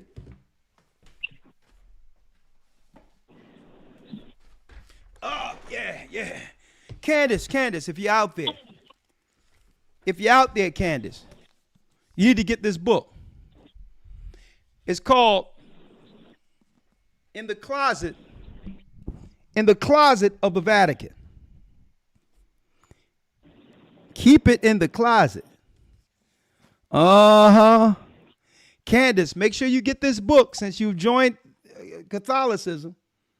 What's going on in that closet? In the closet of the Vatican, Candace. So get this book, and that now you can finish what you started on the other side of Esau's power. All right? All right, what you got, Rosa? I'm digressing right now. Candace, here you go, Candace. If you see this in the closet of the Vatican. You know what? I may pull a few pages out of this coming Sunday. But I digress, right? Uh-huh. Talk to us, Rosa. Oh, yeah, by the way, y'all can't see this. In the closet of the Vatican, Power, Homosexuality, and Hypocrisy by Frederick Martel. Y'all probably can't see that because for the light. Power, Homosexuality, and Hypocrisy in the closet of the Vatican. That's all I got to say on that. See this in the closet of the Vatican. Power, homosexuality. Okay, Rosa. Okay, Rosa, you can't. Power, homosexuality, and hypocrisy. Frederick Martel. Hold up. That was you, Ramar, by mistake, I suppose. All right, Rosa, what say you? Shalom. Shalom. How you doing, Rosa? Elder, I don't know. I was already on earlier. I'm sorry. I circled around. But I'm sorry. I'm glad. I'm sorry. I circled around. I'm sorry about that. Let's go to the next one. 910 area code. I apologize. I'm at a loss for time. We're going to 910, and we will end it with the sax player. Okay. 910, talk to us. Hello. Keep it in the Shalom, closet. Elder. That's what Michael Jackson told you. Hello. Hello. Because something about you, Hello? baby. Keep it in the closet. Hello. I'm with you. Hold on. I'm singing a Elder? song. That make me Okay. want. Whatever you do, keep it in the closet. Pow. Boom. Boom. Uh-huh. The Vatican. Whatever you do. What's going on out there? There's some weird stuff going on. I'll tell you that. What say you, sister? What's your name? Yes. My name is Minnie Elder. How you doing? I'll make it brief because I know how are you, Elder? I'm doing well. It has to do. That's great. That's great. It has to do with a story. I've been following you and Elder Lawyer for years. Years. And I remember a story Elder Lawyer said when Naphtali ran so fast over the corn, the ears of corn. Yeah. And when I read it in the Apocrypha, he ran back to get a deed to prove that they had the rights to this, to bury Jacob in this cave. Absolutely. So could you find that story and read it again? Because I thought I was hearing you say something else about Jacob getting rid of Esau. And I don't know, maybe I wasn't listening correctly. No. In the book of Josh, it has a different account of how Esau died. Right. Yeah. His head got chopped off. Yeah. But, okay, by the brother. Someone that was with the. But that gives an account for Dan. But it was through the seed of, it was through Jacob's bloodline to get rid of Esau. But Jasher doesn't have the correct account for that. It was Jacob was Jacob who killed Esau in self-defense. And I'll show you all that this coming Sunday if you're there. Yeah, because I read the story and I got kind of confused because his sons didn't do it. It was someone that was with his son that wasn't too bright or something, and he jumped up and chopped Esau's head off. And they ran off his son. Esau's sons ran off with the body. Yeah, but Okay. but All I'm right, gonna so I'm you're gonna gonna show you clear that the up. correct account this Sunday. Don't worry about that. All right. Okay. All All right. right. Shalom. Shalom. Thank you. Last call for this evening. We have the sax player. Last call for this evening. Shalom, my brother. Shalom, my brother from another mother. There it is. Talk to me. Hey, talk to me quick. Oh, there was something else that summit there. It was great. It was nice to see everybody in there, and the spirit was like when we practiced really hard, everybody there, and Yeah. it showed up when you got on stage there, and you got up there, and it's like the Holy Spirit was moving and rolling. It's very good. It's always better for me with a live band playing because you can get the feeling, and the feeling goes with the Holy Spirit when you're playing and stuff. Yeah. Like when Micah was doing with you and everything like that.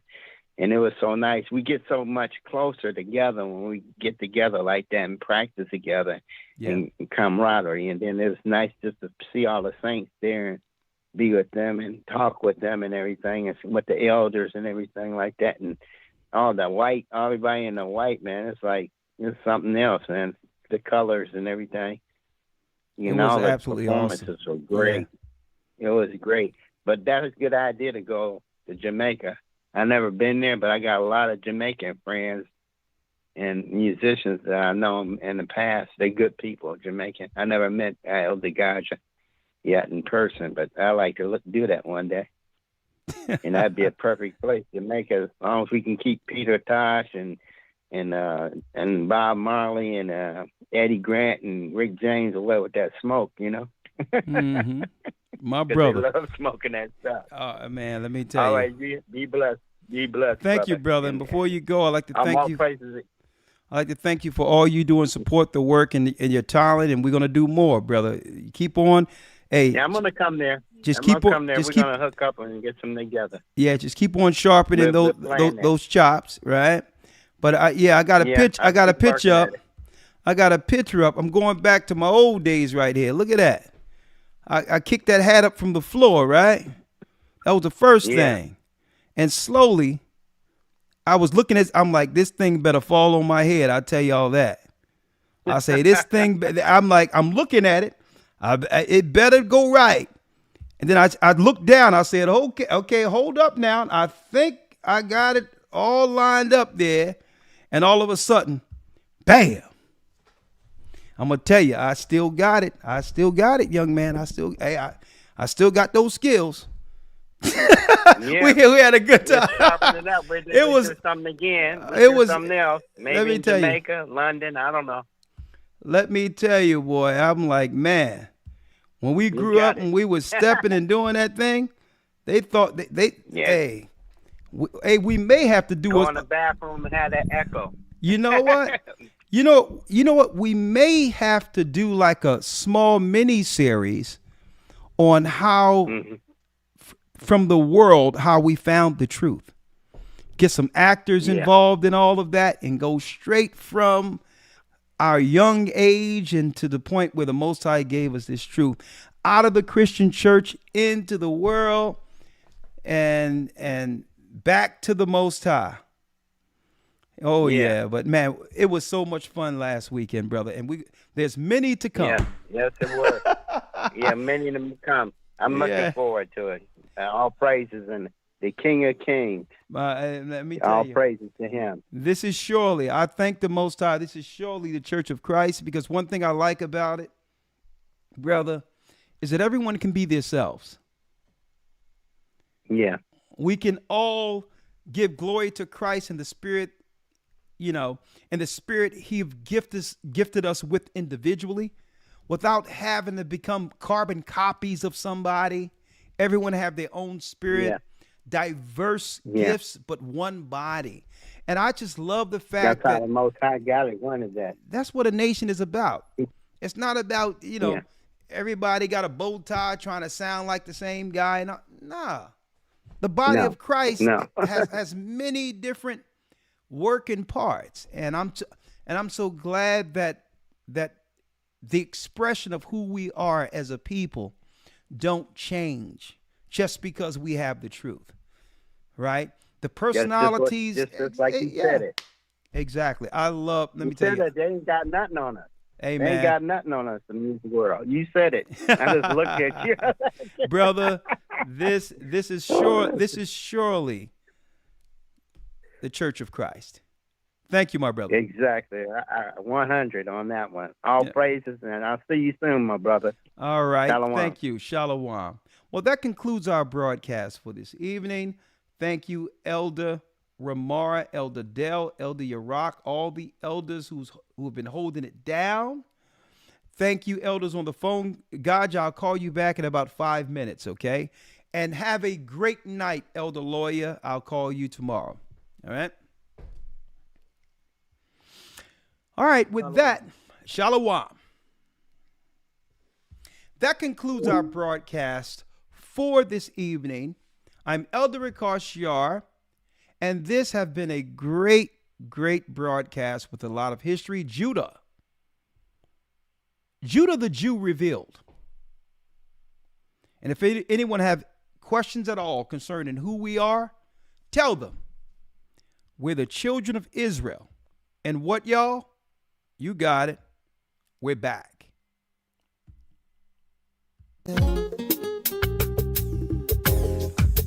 To a land where no man can dwell. We went. The 12 tribes of Israel. So we be Manasseh, the Cubans, Ephraim from Puerto Rico, Naphtali from the arms of Hawaii. The Lord is calling back Israel. Zebulon from Panama, Gad, the North American Indians, Simeon, the Dominicans. The highest gathering Israel. The Arabs and Africans told us. At gunpoint. Together our wives and children then sold us. In the belly of these great ships we traveled in fear. By the rivers of Babylon we found our brothers here. A high gatherer. Asher in Colombia. Reuben from Australia. Issachar, the Mexicans. A highest gathering Israel. Judah, the Negroes. Benjamin, the West Indians. Levi, the Haitians. A highest gathering Israel.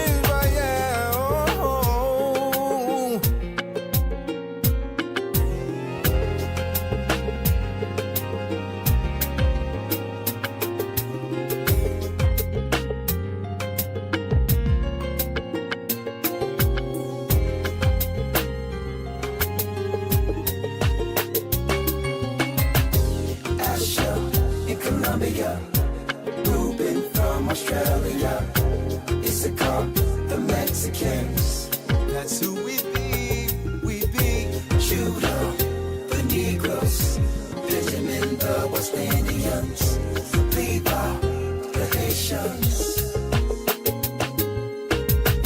Manasseh, the Cubans, Ephraim from Puerto Rico, Naphtali from the arms of Hawaii. The Lord is calling back Israel. Zebulon from Panama, Gad, the North American Indians, Simeon, the Dominicans. Our highest gathering Israel.